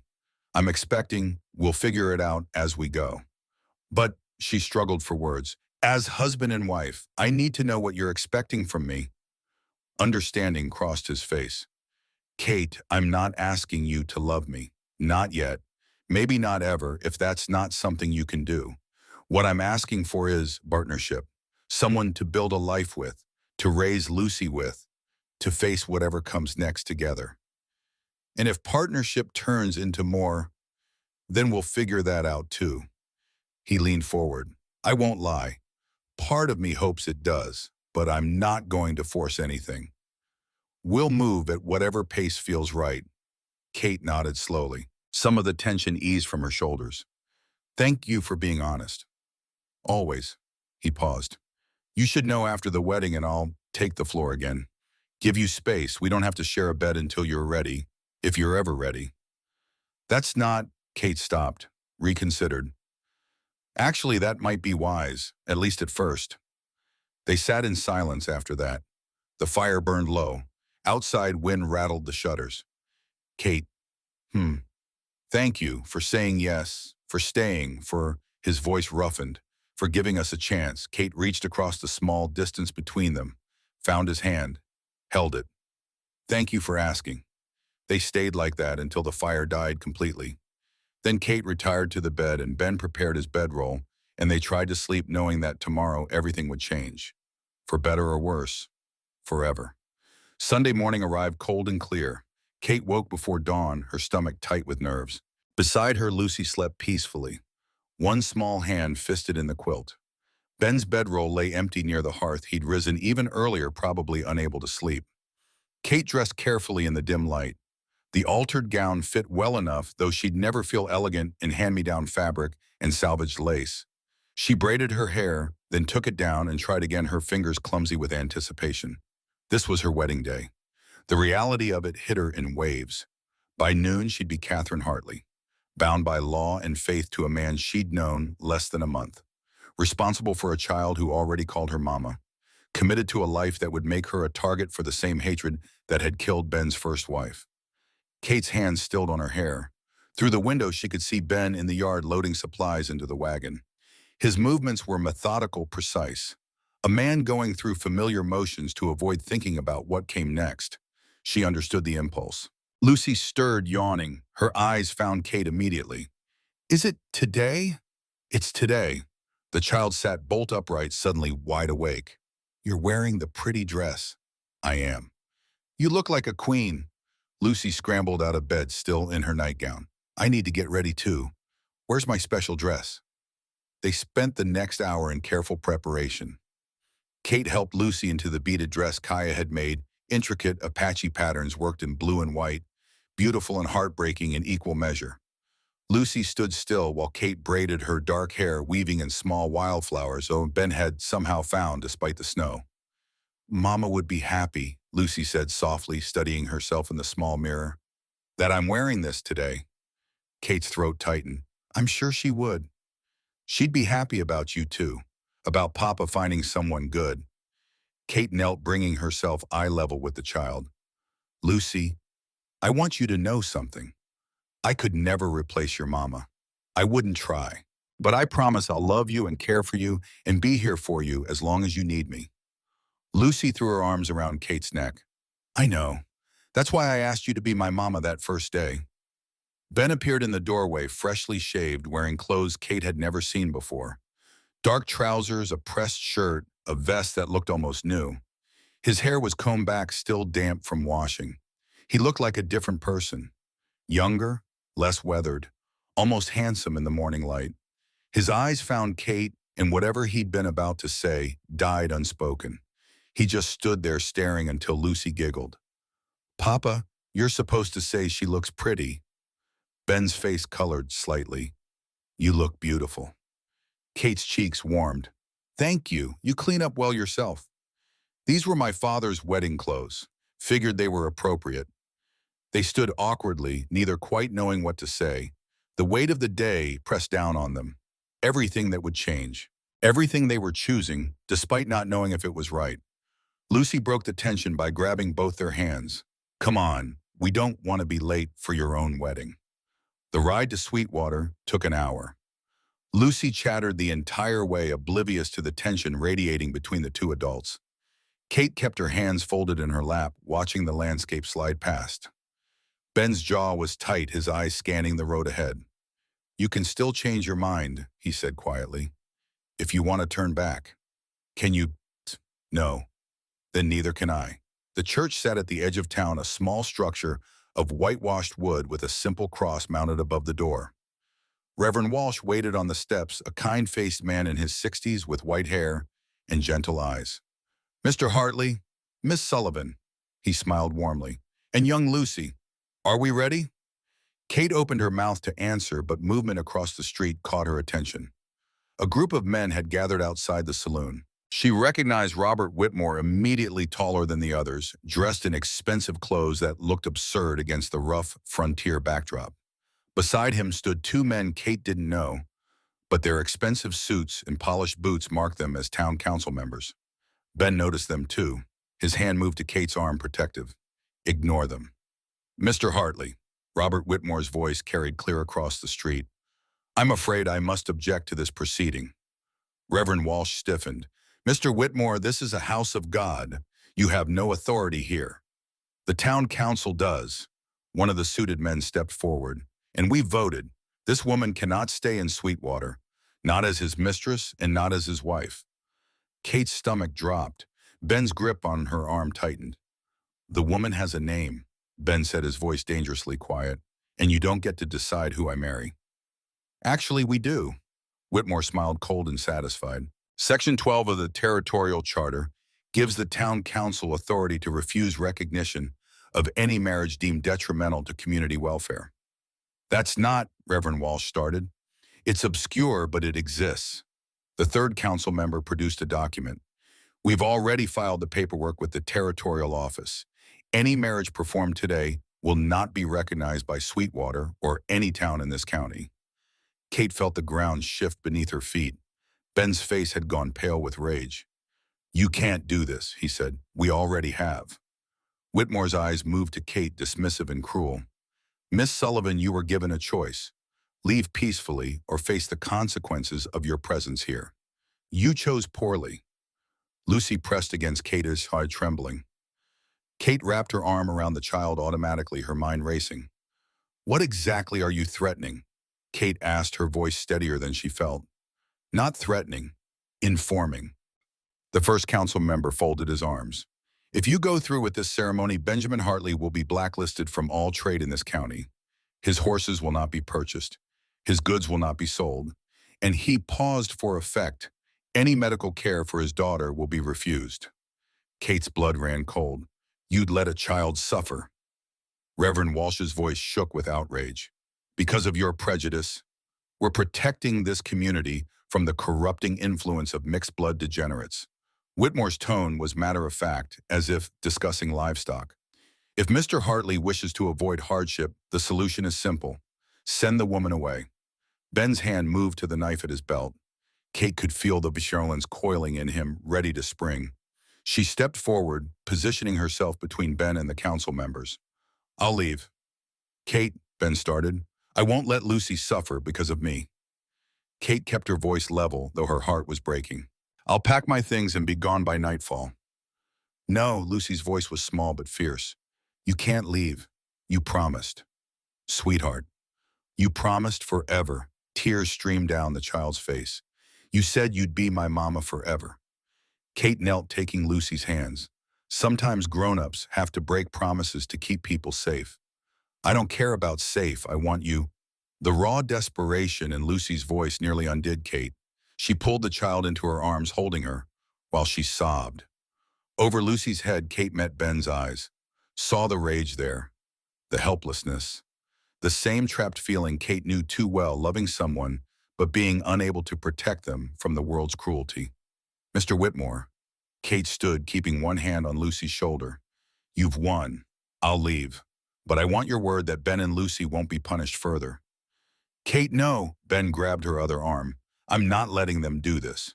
You don't have a choice. The hell I don't. Ben turned to face the council members. You want to blacklist me, fine. I'll ride to other towns. Sell my horses elsewhere, but Kate stays. We're getting married today, whether you recognize it or not. Whitmore's expression hardened. Then you're condemning your daughter to what? To having a mother who loves her, to living in a house where people choose each other instead of bowing to your hatred. Ben's voice rose. My wife died because you people decided she wasn't human enough to deserve protection. I was 3 days away getting supplies, and when I came back, she was already gone, bleeding in the snow, beaten and left to freeze while you stood by and did nothing. And now you think you can threaten me? Threaten my daughter? Ben. Kate's voice was quiet. Don't. No, I'm done being silent. He faced the council members directly. You killed Kaya. Maybe you didn't swing the clubs yourselves, but you created the environment where it could happen, where people felt justified beating an innocent woman to death because she was Apache. The street had gone silent. People emerged from buildings drawn by the raised voices. Kate saw shop owners, ranch hands, women in fine dresses, all watching, all listening. That's a serious accusation, the first council member said carefully. It's the truth. Ben's hands clenched into fists. You want to know what happened in the day Kaya died? I was in town for supplies. Gone 3 days. When I came back, the cabin door was open. Snow everywhere. And Kaya, his voice cracked. She was lying in the yard. Someone had dragged her outside, beaten her, left her to freeze. Lucy made a small, wounded sound. Kate pulled her closer, covering the child's ears. They said she'd been stealing from the general store. Ben's laugh was bitter. Kaya, who'd never taken anything that wasn't hers. Who taught Lucy to ask permission before picking wildflowers? Because they belonged to the earth. But you people needed an excuse, didn't you? Needed a reason to get rid of the Indian woman, corrupting good Christian Ben Hartley's soul. That was never proven, Whitmore started, because no one investigated, because you're all complicit. Ben took a step forward, and now you're doing it again, trying to destroy anyone who doesn't fit your narrow definition of acceptable. Well, I won't let you. Not this time. Reverend Walsh moved between them, the hands raised. Gentlemen, please. This is a house of worship, not a courtroom. Then let's settle this properly. Kate's voice cut through the tension. All eyes turned to her. Bush Whitmore, you object to my presence because I'm of mixed heritage. Is that correct? Among other things, yes. And the town council agrees with this assessment. The three men exchange glances. The council has voted. One confirmed. Kate nodded slowly. An idea was forming. Dangerous, possibly foolish, but maybe the only way forward. Then let's make it legitimate. She met Ben's eyes. Not the marriage, Isidihaman, something that gives us legal standing no town charter can override. Ben's brow furrowed. What are you talking about? Adoption? Kate looked at Lucy, still crying softly against her side. If I legally adopt Lucy before the wedding, I become her guardian. Any attempt to deny medical care or other services becomes a federal issue, not a local one. Territorial law protects parental rights. Reverend Walsh's eyes widened. That's actually quite clever. It's a legal maneuver, Whitmore objected. It's the law. Kate kept her voice steady. The same law you're trying to use against us. And once Lucy is legally my daughter, any marriage between Ben and me becomes a family matter. You can refuse to recognize it socially, but you can't prevent it legally. The council members conferred in whispers. Kate could see Whitmore's frustration mounting. He'd expected them to fold. Expected Kate to run, or Ben to back down. He hadn't expected them to fight back with the system's own rules. There's no judge here to authorize an adoption, the first council member said finally. Reverend Walsh is licensed by the territorial government to perform legal ceremonies, including adoptions, Kate said. I checked the charter, Section 43. She hadn't, actually, but she was betting they hadn't either. Whitmore's jaw tightened. This is absurd. This is the law. Reverend Walsh pulled out a worn book from his coat. Miss Sullivan is correct. I do have that authority. And if both the child and the prospective parent consent along with any existing guardian, the adoption is valid. Ben looked at Kate with something like awe. How did you? Sister Margaret used to help with the orphanage paperwork. I learned. Kate knelt in front of Lucy again. Sweetheart, do you understand what adoption means? Lucy nodded, wiping her eyes. It means you're really my mama, forever, in the law books and everything. That's right. Do you want that?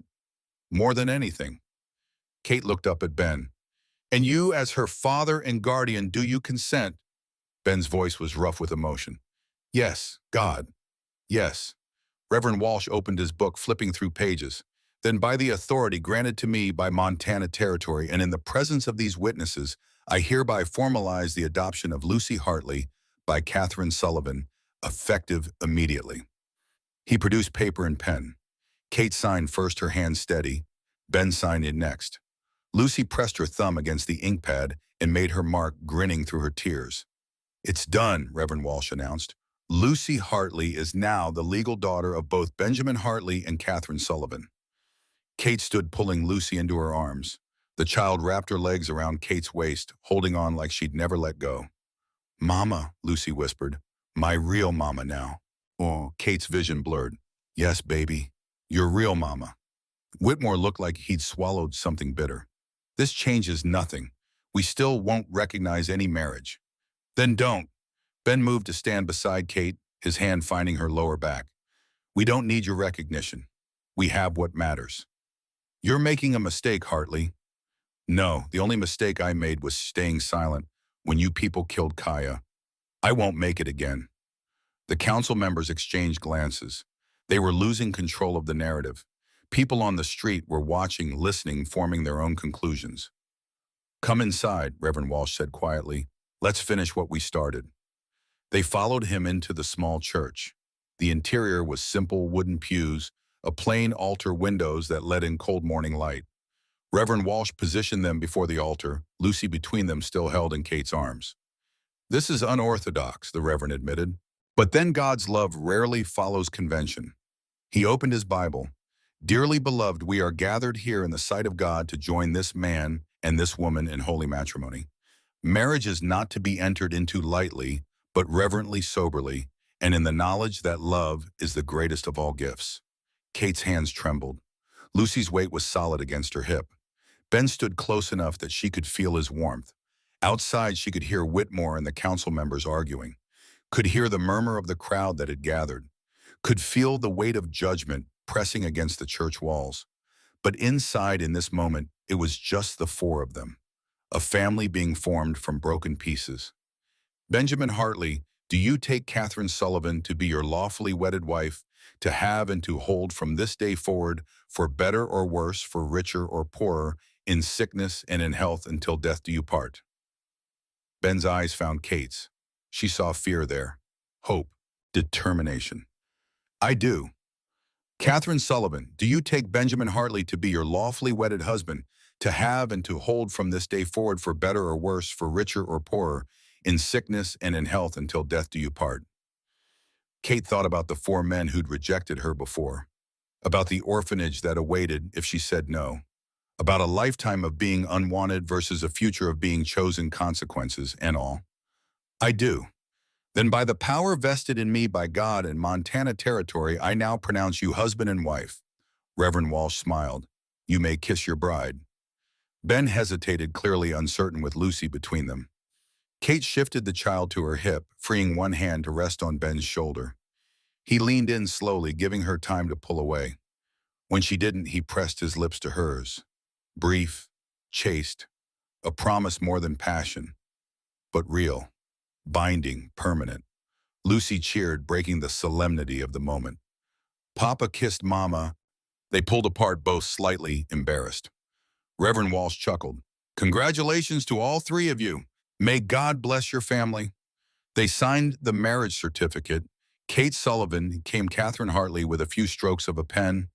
Legal, recognized by territorial law, if not by the town that has surrounded them.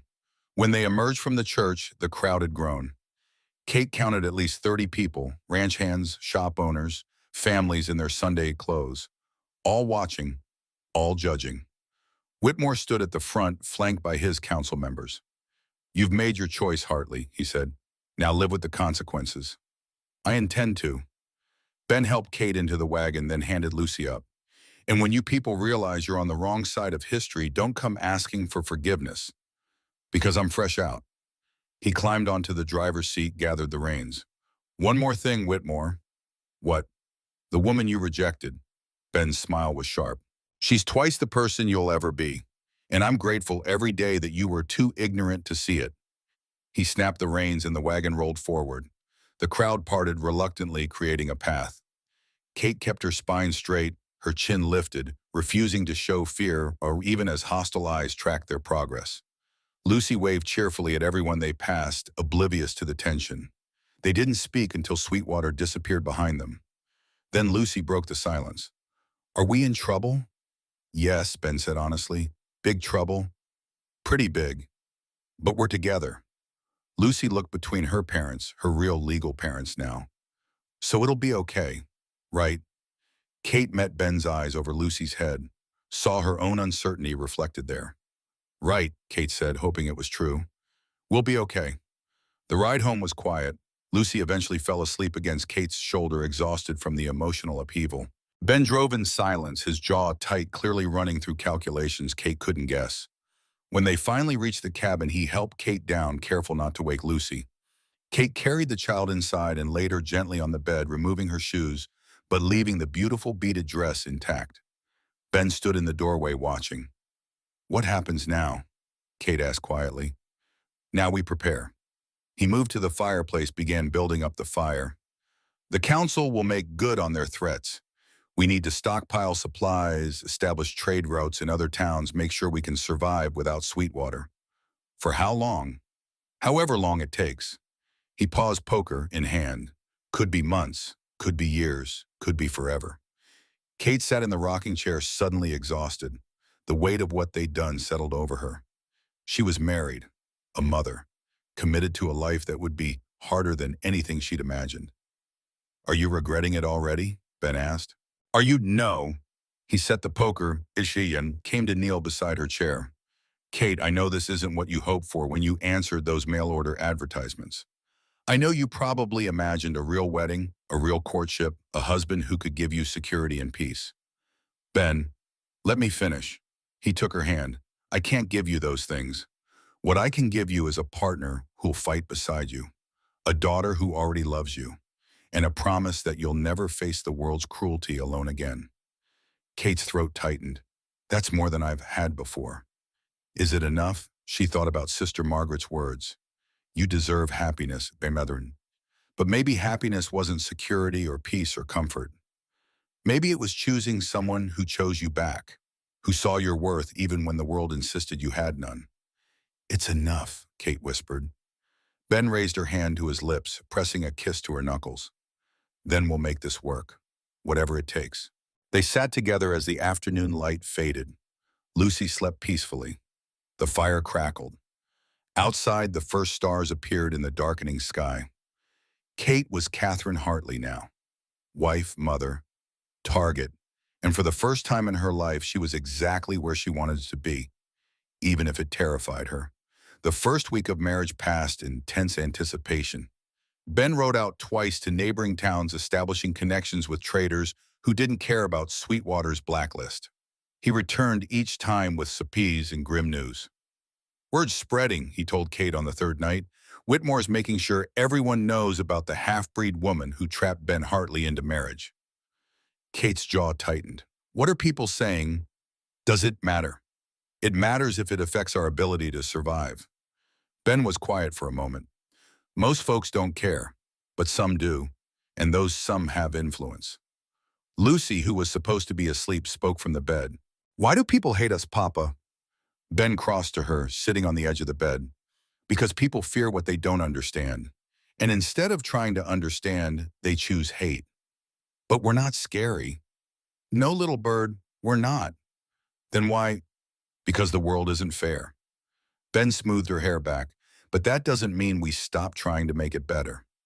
After Lucy finally fell asleep, Kate and Ben established their evening routine. They sat by the fire, not touching, but comfortable in the shared silence. Kate mended clothes. Ben worked on whatever needed repairing, both of them carefully navigating the strange new reality of being married. You can take the bed, Ben said as he had every night that week. I'm fine on the floor. Ben, this is ridiculous. You're sleeping on the floor in your own home. It's our home now, and I told you we move at whatever pace feels right. Kate set down her mending. What if the right pace is faster than you think? He looked up, surprise crossing his face. Kate, I'm not suggesting anything improper, but we could share the bed, like adults, with Lucy between us if it makes you more comfortable. It's not about comfort, it's about respect. I know, and I appreciate it. But Ben, she struggled to find the words, we're married, really married. And while I'm not ready for everything that might eventually mean, I think we can manage sleeping in the same bed without it being scandalous. He was quiet for a long moment. Then, if you're sure, Sesham, I'm sure. That night, they lay on opposite sides of the narrow bed with Lucy sleeping soundly between them. Both adults stared at the ceiling, acutely aware of the other's presence. Ben, Kate whispered. Thank you for standing up to them today, for not letting them force me to leave. You don't need to thank me for that.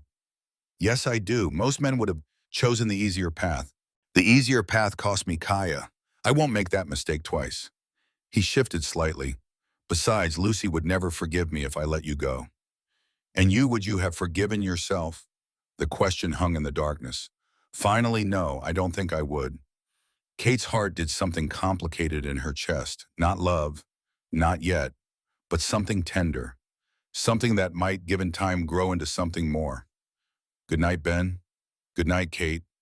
They fell asleep like that, strangers sharing a bed, a marriage, a life, learning each other in small increments, building something fragile and precious from the broken pieces they'd both carried for too long. 2 weeks after the wedding, Kate woke to find Ben gone. Not unusual, he often rose before dawn to tend the animals. But something felt different, wrong. She slipped out of bed carefully, not wanting to wake Lucy. Through the window, she could see the barn door standing open. Unusual for this time of morning when the cold was at its worst. Kate pulled on her shawl and stepped outside, her breath clouded white in the pre-dawn darkness. Ben. No answer. She crossed to the barn's red building in her stomach. Inside, the horses shifted restlessly in their stalls, and standing in the center of the barn was Ben, staring at something on the ground. Kate moved closer, then stopped. One of the horses lay dead, not from illness or age, but from violence. Someone had slit its throat in the night. Ben, don't. His voice was cold, empty. Don't say anything. Kate looked at the dead animal, at the blood pooling dark in the straw, at Ben's face carefully blank holding back rage that would consume him if he let it. Who would do this? Who do you think? We need to tell the sheriff. The sheriff is on the council. He won't do anything. Ben finally looked at her. This is the consequence they promised. The warning shot. Then we leave. Tonight.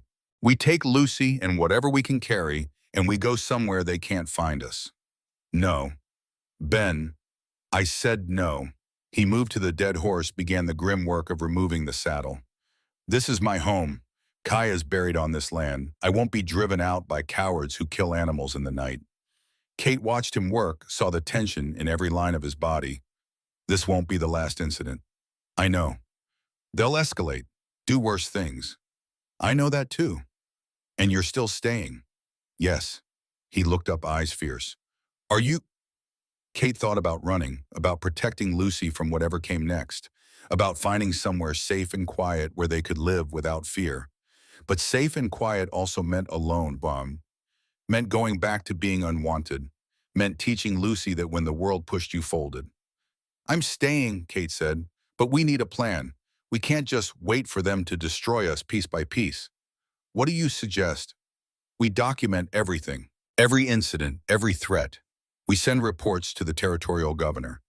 Make this a legal issue, not just a local dispute. Ben paused in his work. That could take months, years even. Do you have a better idea? He didn't. They spent the morning dealing with the dead horse, buried it beyond the tree line where Lucy wouldn't see. Ben worked in grim silence, and Kate helped without being asked. They moved together with the efficiency of people who'd been married much longer than 2 weeks. When they finally returned to the cabin, Lucy was awake. She looked between them, reading the tension immediately. Something bad happened. Yes, Kate said, because they'd agreed not to lie to her. Someone hurt one of the horses. Who? We don't know for certain. But you think it was the bad men from town? We think so, yes. Lucy's face crumpled. Because of me, because I'm half. Kate knelt, pulling the child into her arms. No, sweetheart, because they're cruel. This isn't your fault. It's not anyone's fault except theirs. But if I was different, if you were different, you wouldn't be you. And I love you exactly as you are. Kate pulled back, meeting Lucy's eyes. Listen to me. What they're doing is wrong, and we're going to fight it. But we might have to be strong for a while. Can you do that? Lucy nodded, tears streaking her face. I can be strong. Good girl. They spent the rest of the day fortifying. Ben installed better locks on the barn. Kate inventoried their supplies, making lists of what they'd need to survive a prolonged siege. Lucy helped where she could, her small face set with determination. That night, none of them slept well. Every sound outside made Ben reach for his rifle.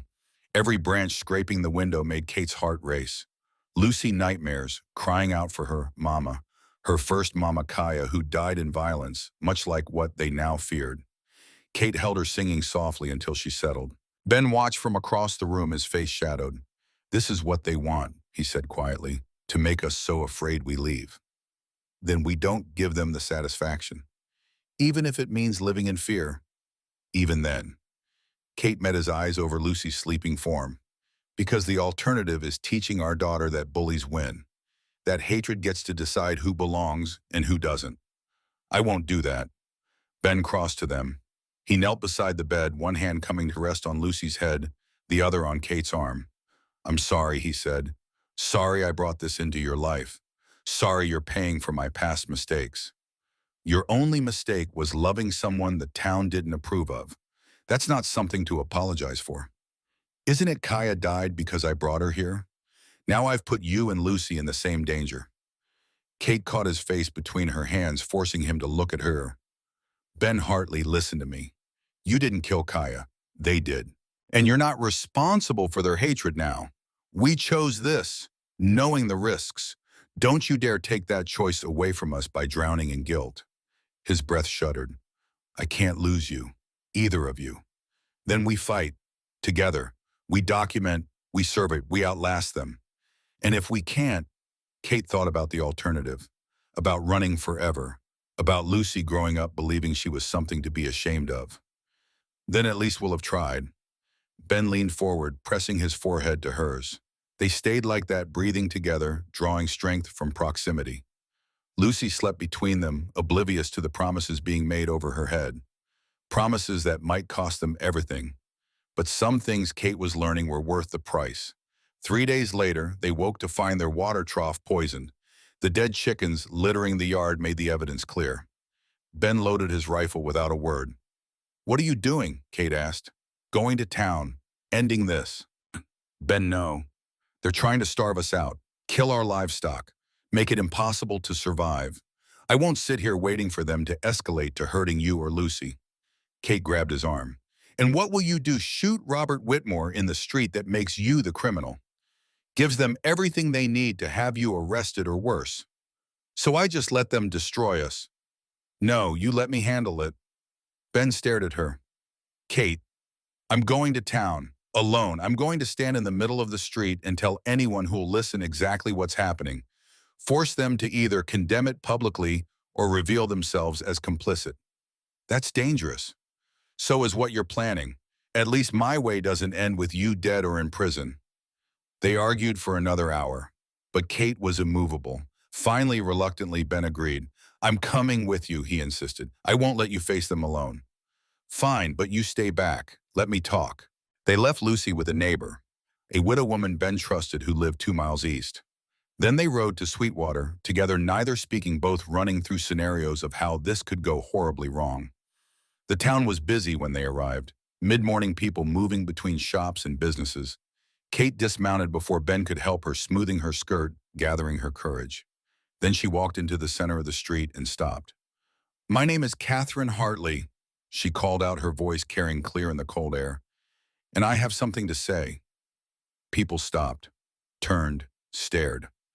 3 days ago, someone killed my husband's horse. This morning, someone poisoned our water and killed our chickens. Kate kept her voice steady, projecting authority she didn't feel.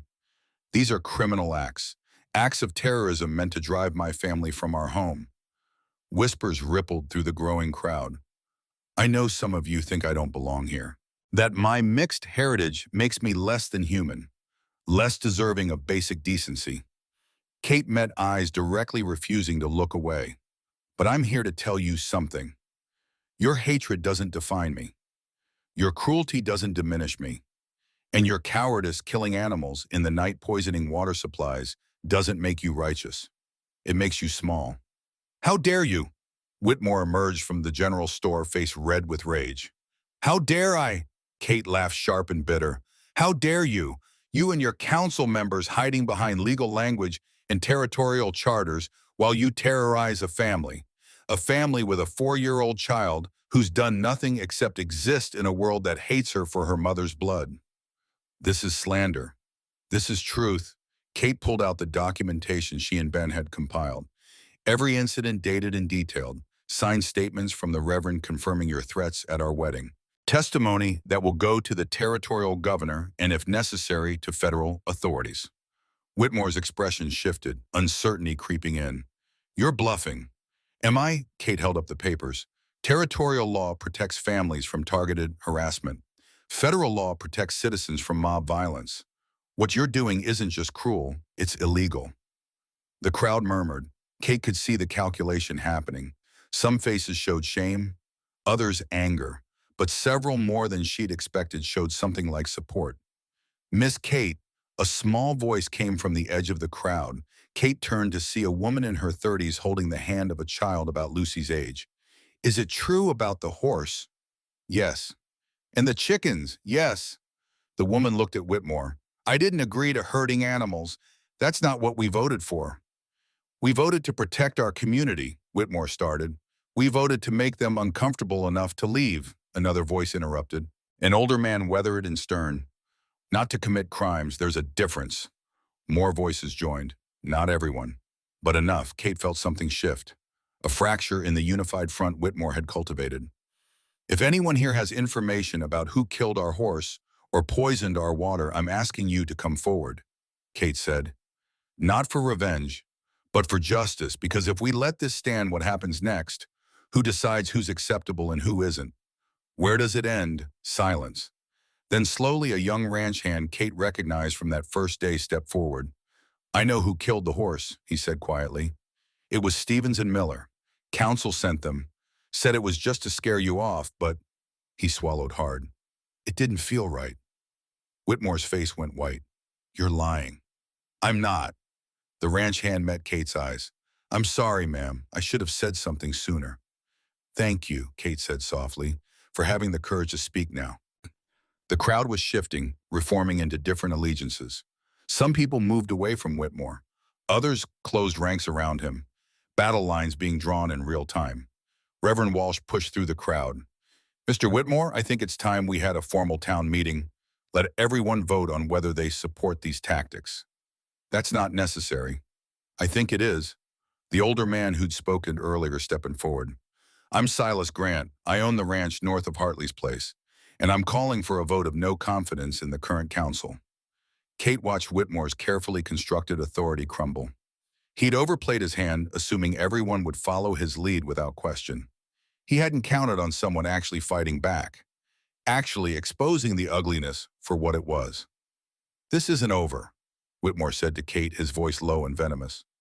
No, Kate agreed, but it's changed, and you've lost control of the narrative. That's something you won't get back. She turned, walking back to where Ben waited by the wagon. He pulled her up beside him without a word, but his hand found hers and squeezed.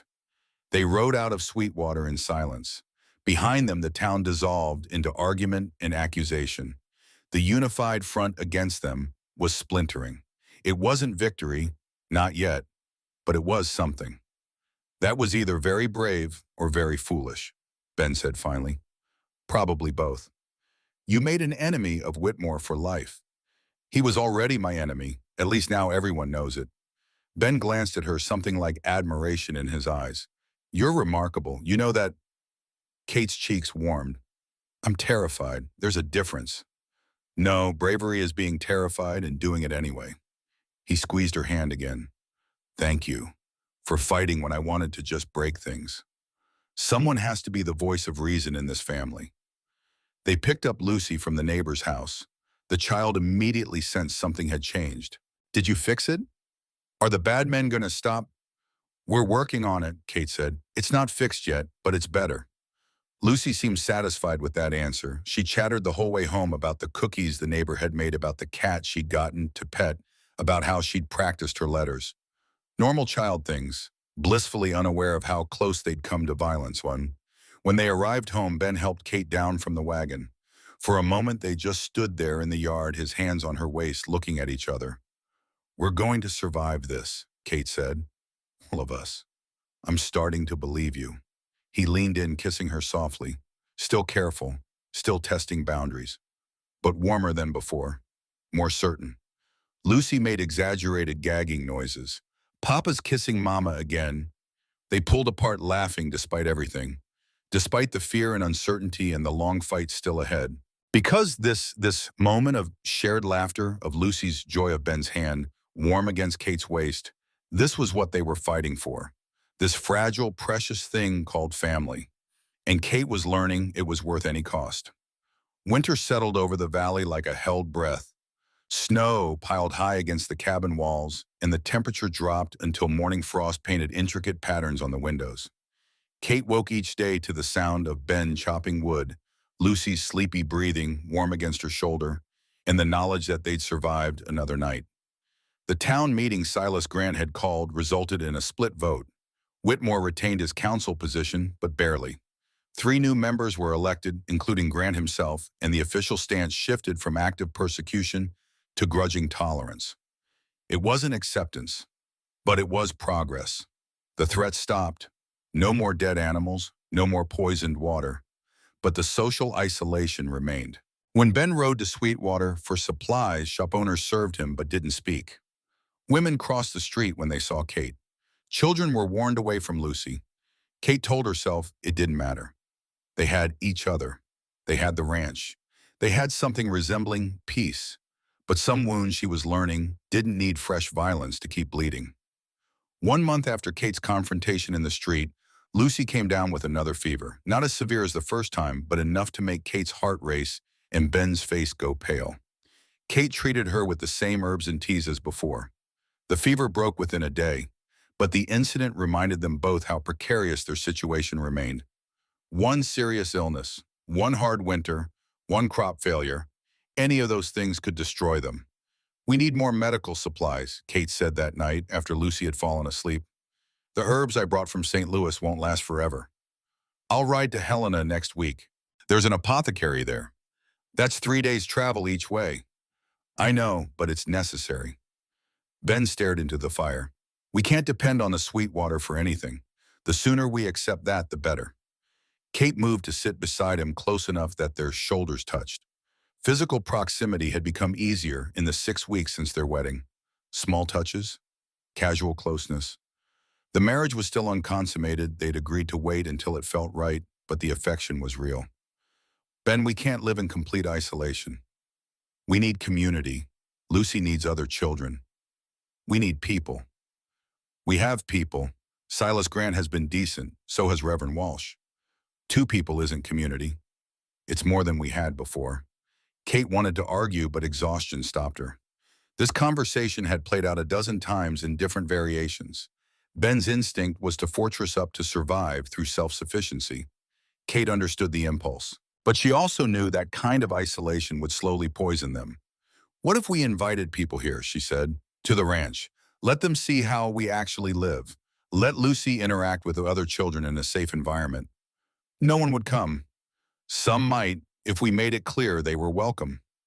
Ben was quiet for a long moment. Then, "You're talking about a gathering, like a social." "Exactly like a social. Kate, they barely tolerate us existing. They're not going to come drink tea and make small talk."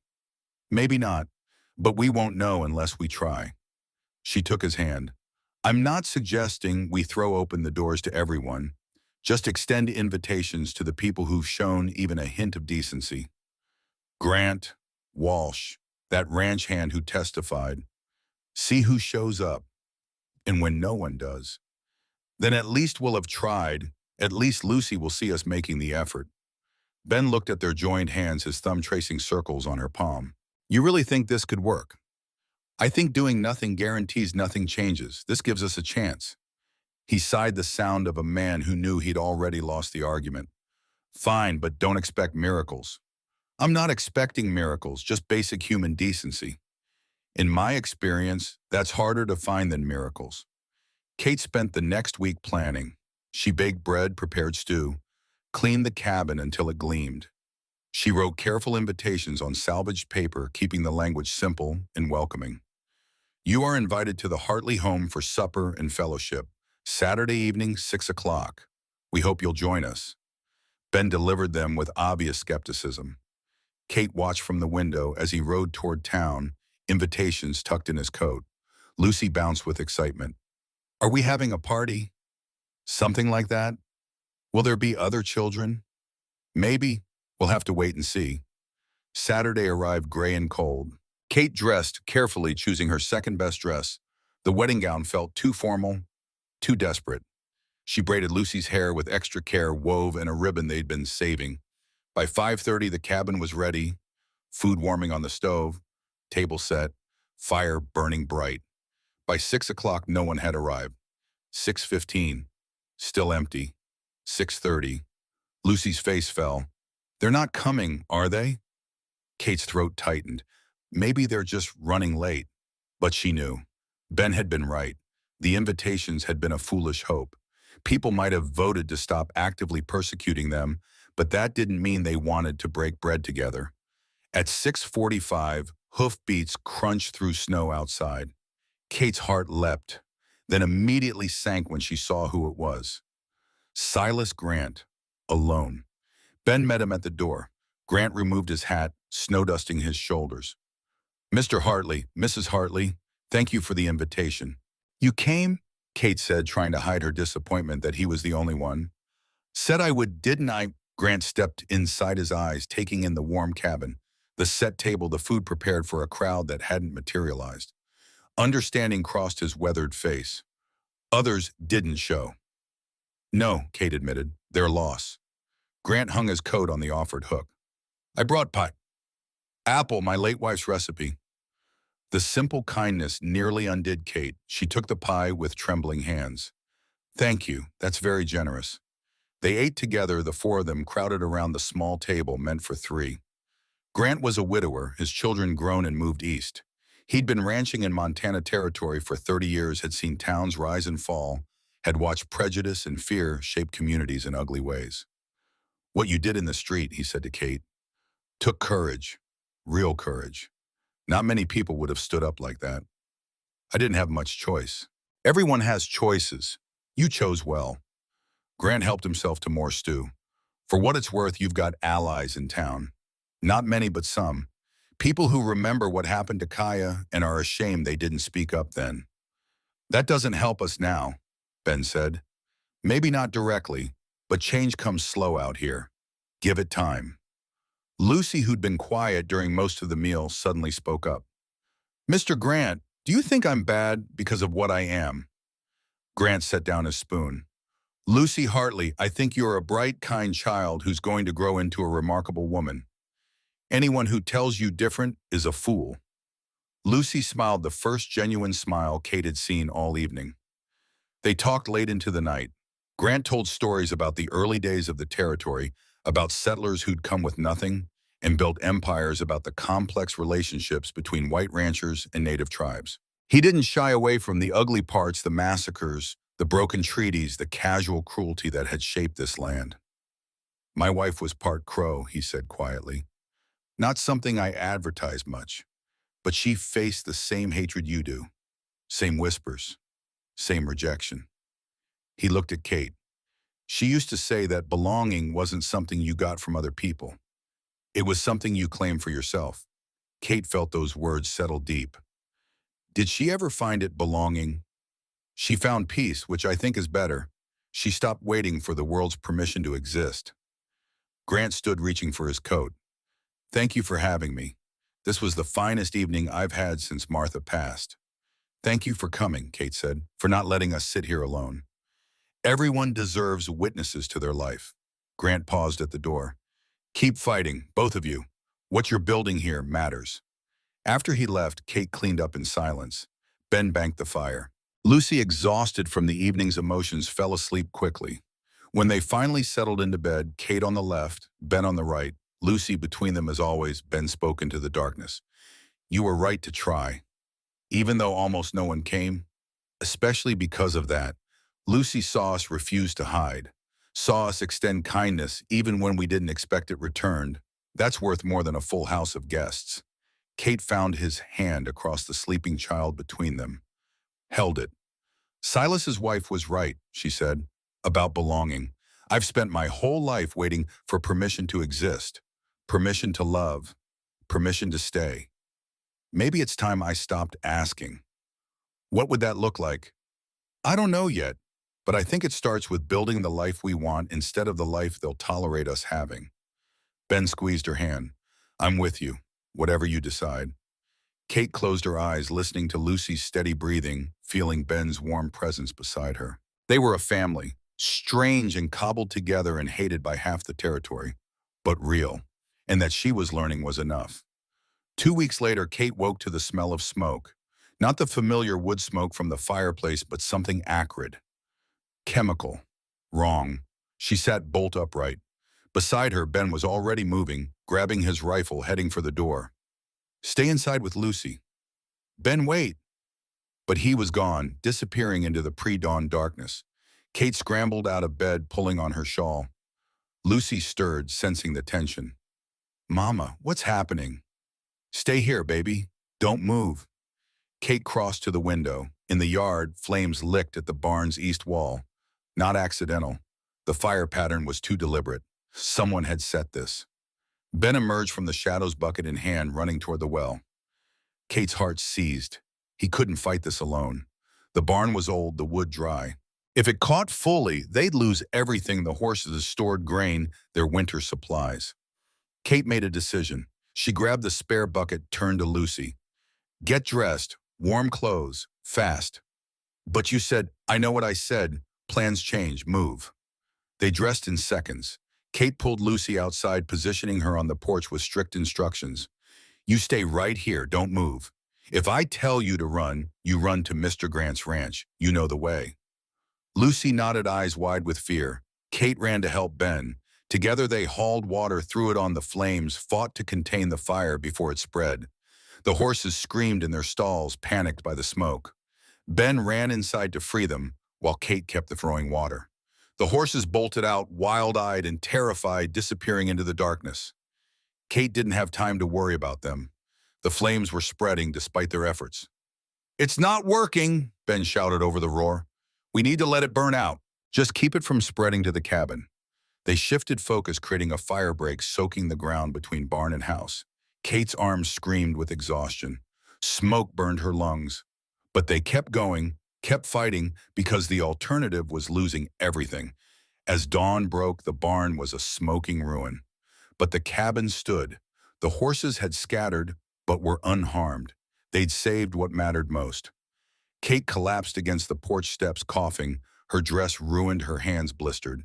Ben sank down beside her, soot-streaked and exhausted. Lucy ran to them, throwing her arms around both. You stopped it. You saved the house. We did, Kate managed. Who did this? Lucy's voice was small, scared. Ben and Kate exchanged glances. They both knew, but saying it aloud meant acknowledging how far Whitmore was willing to go. Someone who wants us gone, Ben said carefully. Are they going to try again? Probably. What do we do? Ben pulled Lucy onto his lap, holding her tight. We rebuild, and we're more careful, and we don't let them win. But Kate saw the calculation in his eyes, the cold rage, the understanding that this had crossed a line. Whitmore wasn't just trying to starve them out anymore. He was trying to kill them. That changed everything. After they'd cleaned up, settled Lucy with quiet activities inside Ben, and Kate stood in the yard surveying the damage. The barn was a total loss. Weeks of work and precious supplies gone in one night. We can't prove it was him, Kate said. We don't need to prove it. We know. Knowing isn't enough. We need evidence, witnesses, something that'll make the territorial authorities take action. Ben's jaw tightened. Or we handle it ourselves. Ben, no. He tried to burn us alive. Kate, if the fire had spread to the cabin while we were sleeping, he couldn't finish the sentence. Kate grabbed his arm, forcing him to look at her. I know. I'm terrified too, but if you go after Whitmore directly, you become the criminal. That's exactly what he wants. So we do nothing. No, we do something smart. Kate's mind raced. We set a trap, make him think we're leaving. Stage it so he'll come to gloat or finish the job, and we have witnesses ready to catch him in the act. That's risky. Everything is risky at this point. At least this way we control the situation. Ben considered. Kate could see him running through scenarios, weighing options. Finally, it would need to be convincing. He'd have to believe we're actually giving up. Can you sell that? Make it believable? I can try. They spent the next 3 days crafting the deception. Ben rode to town, told the shop owners he was preparing to leave Montana Territory, told them Kate had family in Colorado, that they'd decided the fight wasn't worth it. He bought supplies that suggested travel extra blankets, preserved food items you'd take on a long journey. The gossip spread quickly. By day 4, Silas Grant rode out to confirm. Word is you're leaving. Word spreads fast, Ben said carefully. Grant's eyes narrowed. Is it true? Ben glanced at Kate, who gave the smallest nod. Grant had earned their trust. No, but we need Whitmore to think it is. Understanding dawned. You're setting a trap. We need witnesses, people who will testify to what he's done. Grant was quiet for a moment. Then I'll help. What do you need? They spent the evening planning. Grant would bring 2 of his ranch hands men. He trusted men who'd been quietly sympathetic but too afraid to speak openly. They'd hide near the property watch for anyone approaching after dark. If Whitmore comes to check if we're really going to do more damage, we'll have him, Kate explained. And if he doesn't come, Grant asked, then we've wasted a few nights. But I don't think we will. He can't resist confirming his victory. That night, they made a show of packing. Loaded the wagon with visible supplies. Covered it with canvas like they were preparing for travel. Kept the cabin lights burning late, then extinguished them early as if exhausted from preparation. Then they waited. Lucy slept between them, unaware of the vigil. Kate and Ben took turns watching through the window, rifles loaded, every sense alert. The first night, nothing. The second night, nothing. On the third night, just after midnight, figures appeared in the darkness. Three of them moving with the careful silence of people who didn't want to be seen. Kate's heart hammered. Ben was already moving, rifle in hand, but Kate caught his arm. Wait, let Grant's men see them too. Let them get close enough to be identified. The figures crept toward the cabin. Kate could make out details now. Robert Whitmore, Stevens, Miller. The same three who'd orchestrated everything from the beginning. They carried torches, rags, containers that sloshed with liquid kerosene probably, planning to finish what they'd started with the barn. Ben's grip on the rifle tightened. Kate felt sick. They'd been right. Whitmore wasn't satisfied with driving them out. He wanted them dead. The figures were 10 feet from the cabin when Grant and his men emerged from hiding. That's far enough, gentlemen. Whitmore spun, torch dropping in shock. In the sudden flare of light, his face was clearly visible. So were the incriminating supplies in their hands. Silas, what are you doing here? Witnessing attempted murder. Grant's voice was cold. Drop the torches. Now. For a moment, Kate thought Whitmore would run. Or fight. His hand moved towards something in his coat, a gun probably. But Grant's rifle came up faster. Don't. I'm happy to shoot you and call it self-defense. Ben emerged from the cabin, his own rifle trained on Stevens and Miller. Kate followed, positioning herself where she could see all three intruders. You were supposed to be gone. Whitmore said the words, half accusation, half confusion. Surprise, Ben's voice was flat. We lied. This is entrapment. This is you standing on my property with kerosene and torches, planning to burn down my house with my family inside. Ben took a step closer. And we have 4 witnesses who'll testify to exactly that. Whitmore's face went from shock to rage to calculation in rapid succession. You can't prove intent. Can't we? Kate bent carefully, picking up one of the containers Whitmore had dropped. Kerosene, rags, torches, all the materials needed for arson, combined with the barn fire 3 days ago that followed the same pattern. She met his eyes.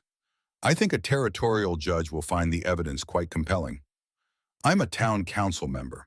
My word against yours. Your word against 4 witnesses, physical evidence, and a documented pattern of harassment spanning months. Kate's voice was steady despite her racing heart. You've lost Mr. Whitmore. The question now is whether you go quietly or make this worse. For a long moment, no one moved. The tension stretched taut, ready to snap. Kate could feel violence hovering in the air like a held breath. Then Reverend Walsh's voice cut through the darkness. Robert put down the torch. Kate turned.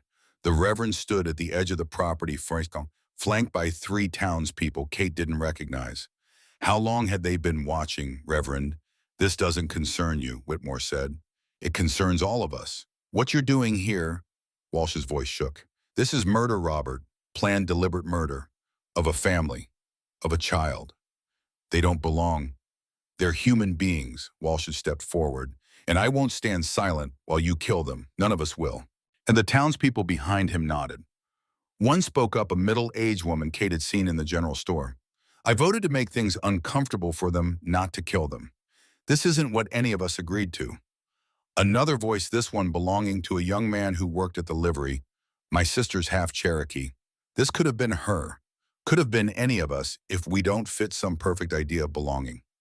Kate watched Whitmore's carefully constructed authority crumble. He'd assumed people would follow him anywhere, would accept any action he took in the name of protecting the community. He'd miscalculated badly. You're all fools, Whitmore spat, letting these people corrupt our town with their mixed blood and their enough. Grant's rifle never wavered. You're done talking. Stevens, Miller, drop your weapons. The 2 ranch hands complied immediately, clearly wanting no part of what this had become. Whitmore stood alone, isolated by his own hatred. You'll regret this, he said to Kate. All of you. This town will never accept you. You'll always be outsiders, always be loved, Kate interrupted quietly. We'll always be loved. By each other, by our daughter, by the people who see our humanity instead of our blood. She took Ben's hand. That's more than you'll ever have, Mr. Whitmore, because hatred is lonely, and you've chosen to live there alone. The words hung in the cold night air. Whitmore opened his mouth to respond, but no sound came. He stood there, torch extinguished, surrounded by witnesses to his attempted crime, and for the first time Kate saw fear in his eyes. Grant nodded to his ranch hands. Take them to town, lock them in the jail. I'll ride to Helena tomorrow and bring back the territorial marshal. As Stevens and Miller were led away, Whitmore made one last attempt at dignity. This isn't over. I have money, influence. I'll fight this. Fight all you want, Ben said, but you'll do it from a prison cell. They watched the group disappear into darkness. The townspeople lingered awkward and uncertain. Mrs. Hartley, the woman who'd spoken earlier, stepped forward. I'm Ellen Morris. I'm sorry for not speaking up sooner, for letting things get this far. You spoke up tonight, Kate said. That's what matters. Is it we nearly let you die because we were too cowardly to stand against him? But you didn't. When it counted, you were here. Kate looked at the small group of witnesses. Thank you, all of you, for having the courage to choose differently. Reverend Walsh approached Lucy, who'd been watching from the porch with wide, frightened eyes. Lucy, I'm sorry you had to see this. No child should have to be this afraid in their own home. Are the bad men going to jail? Lucy asked. Yes, sweetheart, they are. Good. Lucy's hand found Kate's. My mama stopped them. Kate's throat closed. My mama said with such certainty, such pride. The witnesses departed slowly, promising to provide written testimony to support the Hartleys in any future proceedings. As dawn broke fully, Kate and Ben and Lucy stood together in their yard, exhausted and soot-stained and victorious. Is it really over? Lucy asked. The worst part is, Ben said, there'll still be people who don't like us, still be whispers and judgment, but the violence is done. And we won, Lucy said firmly. Right? We fought and we won. Kate knelt, pulling her daughter close. We did, baby. We won. But even as she said it, Kate knew the real victory wasn't defeating Whitmore. It was the moment those townspeople had chosen to step out of the darkness and bear witness. The moment they decided that belonging wasn't about blood or heritage, but about shared humanity. That was the shift that mattered. That was what would last. The trial happened 6 weeks later in Helena. The territorial judge took one look at the evidence, the physical materials, the witness testimony, the documented pattern of harassment, and sentenced Robert Whitmore to 5 years in prison for attempted arson and conspiracy to commit murder. Stevens and Miller received 2 years each for their participation. The verdict sent shockwaves through Sweetwater. Some people celebrated. Others grumbled that the sentence was too harsh, that Whitmore had just been protecting the community's values. But the official consequence was clear: terror tactics would not be tolerated, regardless of who the victims were. Kate and Ben returned home to find their property transformed. During their week in Helena for the trial, the townspeople had rebuilt their barn. Not the council or any official organization, but individuals. Silas, Grant, Ellen Morris, Reverend Walsh, the young man from the livery, and a dozen others who'd decided to stop being silent. The new barn stood sturdy and solid, better constructed than the one that had burned. Inside, someone had left supplies: hay, grain, tools to replace those lost in the fire. A note was tacked to the door. We should have built this the day you arrived. Better late than never, your neighbors. Kate stood in the doorway, tears streaming freely. Ben wrapped his arm around her shoulders, his own eyes suspiciously bright. They built us a barn, Kate whispered. They did. People who barely knew us, who were afraid to even speak to us a month ago. Change comes slow, Ben said, echoing Silas Grant's words. But it comes, webbing. Lucy ran past them into the barn, exploring every corner, exclaiming over the craftsmanship and the supplies and the kindness. Her voice echoed in the empty space, full of joy and wonder. That night, they hosted another supper. This time, 12 people came. Then the following week, 20. Within 2 months, the Hartley home became a regular gathering place, not for everyone, but for a growing circle of people who decided that community meant everyone, not just those who looked the same. Kate taught children their letters. Ben shared horse training techniques. Lucy made friends with children who'd been warned away before. Slowly, painfully, the town healed. Not perfectly, not completely. There were still people who crossed the street, still whispers in the general store. But the open violence was done. The terror had ended. And Kate learned something she'd never quite believed before. Home wasn't a place that accepted you. Home was the people who chose you, who saw your worth when the world insisted you had none, who built you a barn when yours burned down. That was belonging. That was enough. Epilogue. 2 years later.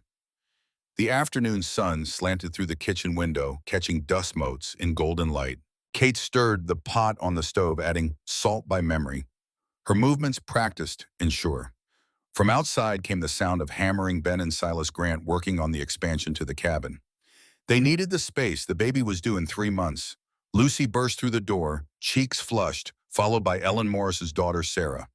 The two girls were inseparable now, spending hours collecting rocks and drawing pictures and creating elaborate stories about the adventures they'd have when they grew up. "Mama, can Sarah stay for supper?" Kate smiled, the title still warming her, despite 2 years of hearing it daily. "If her mother says yes." "I'll ask," Lucy darted back outside, Sarah chasing after. Kate moved to the window, watching them run across the yard toward where Ellen was helping hang laundry. The scene was so ordinary, so unremarkably domestic, that Kate had to pause and simply absorb it. This was her life now. Not surviving, living. Ben appeared beside her, sawdust in his hair, his shirt damp with sweat. He wrapped his arms around her from behind his hands, coming to rest on the gentle swell of her stomach. "How are you feeling? Like I'm growing a watermelon." He laughed, pressing a kiss to her temple. "Only 3 more months of that." "Only," Kate said dryly, but she covered his hands with hers, feeling the flutter of movement beneath. Their child. Made from something that had started as necessity and partnership, and had somehow impossibly transformed into love. Real love. The kind that grew slowly, built on shared adversity and daily choosing and thousands of small moments of tenderness. "Lucy invited Sarah for supper," Kate said. "Good. Ellen mentioned she wanted to talk about organizing a school. Proper classes for all the children, not just occasional tutoring. She's really considering me as the teacher. She'd be foolish not to. You're the most educated person in 20 miles. Kate leaned back against him, letting herself be held. 2 years ago, she'd been standing on a train platform in Sweetwater alone, and rejected and certain she'd never find belonging. Now she was here. Home. Building a life she'd never imagined, but couldn't imagine losing. "Ben. Do you ever regret it? Marrying me instead of someone who would have been easier, someone the town would have accepted without a fight." He turned her in his arms, tilting her face up to meet his eyes. Not once, not for a single second. "Even when things were hard, especially then. Because you fought beside me instead of expecting me to fight for you. Because you saw Lucy not as a burden, but as a gift. Because you..." His voice roughened. "Because you chose us, knowing how hard it would be. You chose us anyway." Kate's eyes burned. "You made it easy to choose." "No, we made it worth it. There's a difference." He kissed her, then slow and deep and certain. Lucy's voice drifted from outside. "Papa's kissing a mama again," followed by giggles. They pulled apart, both smiling. Ben rested his forehead against hers. "I love you, Kate Hartley, in case I haven't said it today." "You've said it twice, but I'll never get tired of hearing it." "Good, because I plan to say it every day for the next 50 years. Kate kissed him again, quick and light. 48 people are coming to the barn raising next week. 48. Silas said, word spread. People from 3 towns over heard about the community barn we're building and want to help. Ben pulled back, surprise and something like wonder crossing his face. "That's a lot of people I know. We'll need to prepare more food than I thought." "That's not what I was going to mention." He cupped her face gently. "I was going to say that's a miracle. 2 years ago, we couldn't get anyone to acknowledge we existed. Now we've got 3 towns sending people to help build something together." Kate thought about Sister Margaret's words so long ago. "You deserve happiness, Catherine." And about Kaya's belief passed through Ben. Belonging wasn't given by others, it was claimed for yourself. "Not a miracle," Kate said. "Just people choosing better. choosing to see each other as human instead of as threats. It took almost destroying us to get here, but she looked out at Lucy and Sarah playing in the snow at Ellen, laughing at something Silas said at Reverend Walsh approaching with his ever-present Bible. But we're here, and it's real. Yes, Ben agreed, it's real. That evening, 8 people crowded around their expanded table. Conversation flowed easy and warm. Talk of crops and weather, and the upcoming barn raising, and little Sarah's birthday party next month. Lucy beamed, passing bread and making jokes, completely at ease in this gathering. After supper, after the guests had departed and Lucy was asleep, Kate and Ben stood on the porch watching stars emerge in the darkening sky. "Do you think she remembers?" Kate asked quietly. "What it was like before when people hated us?" "Some of it probably, but I think mostly she'll remember this." Ben gestured at the peaceful valley, the neighboring ranches showing distant lights. "Community, safety, being loved for exactly who she is. That's what we fought for. That's what we won." Kate leaned against him, feeling the steady beat of his heart beneath her ear. The baby moved a flutter that reminded her of everything still ahead. Birth, sleepless nights, teaching Lucy to be a big sister, watching this new life unfold. Challenges remained, always would, but they'd face them together. As a family, as part of a community that had learned slowly and painfully that belonging wasn't about sameness. It was about choosing to see each other's humanity. "Kate, thank you for getting off that train, for staying, for building this life with me." Kate tilted her face up, kissing him softly. "Thank you for asking me to stay, for seeing me when everyone else looked away. Always," he promised, "for the rest of our lives." And standing there under Montana's vast sky, holding each other as their daughter slept safely inside and their unborn child stirred with life, Kate finally understood what belonging meant. Not acceptance from the world, not validation from strangers, just this: being chosen by people who saw your worth, being held by someone who knew your scars and loved you anyway, being home in a place you'd built with your own hands, your own courage, your own refusal to accept that you were anything less than fully human. That was enough. That was everything. The innocent did not have to hang. Justice could exist even when the law failed. And love, real earned, chosen love, could heal wounds the world had spent lifetimes creating. Kate had walked between two worlds for 28 years, belonging to neither. But she'd finally learned the truth: she didn't need the world's permission to exist. She just needed one place, one person, one family who chose her back. And that she'd found. Against all odds, against all expectations. She'd found home.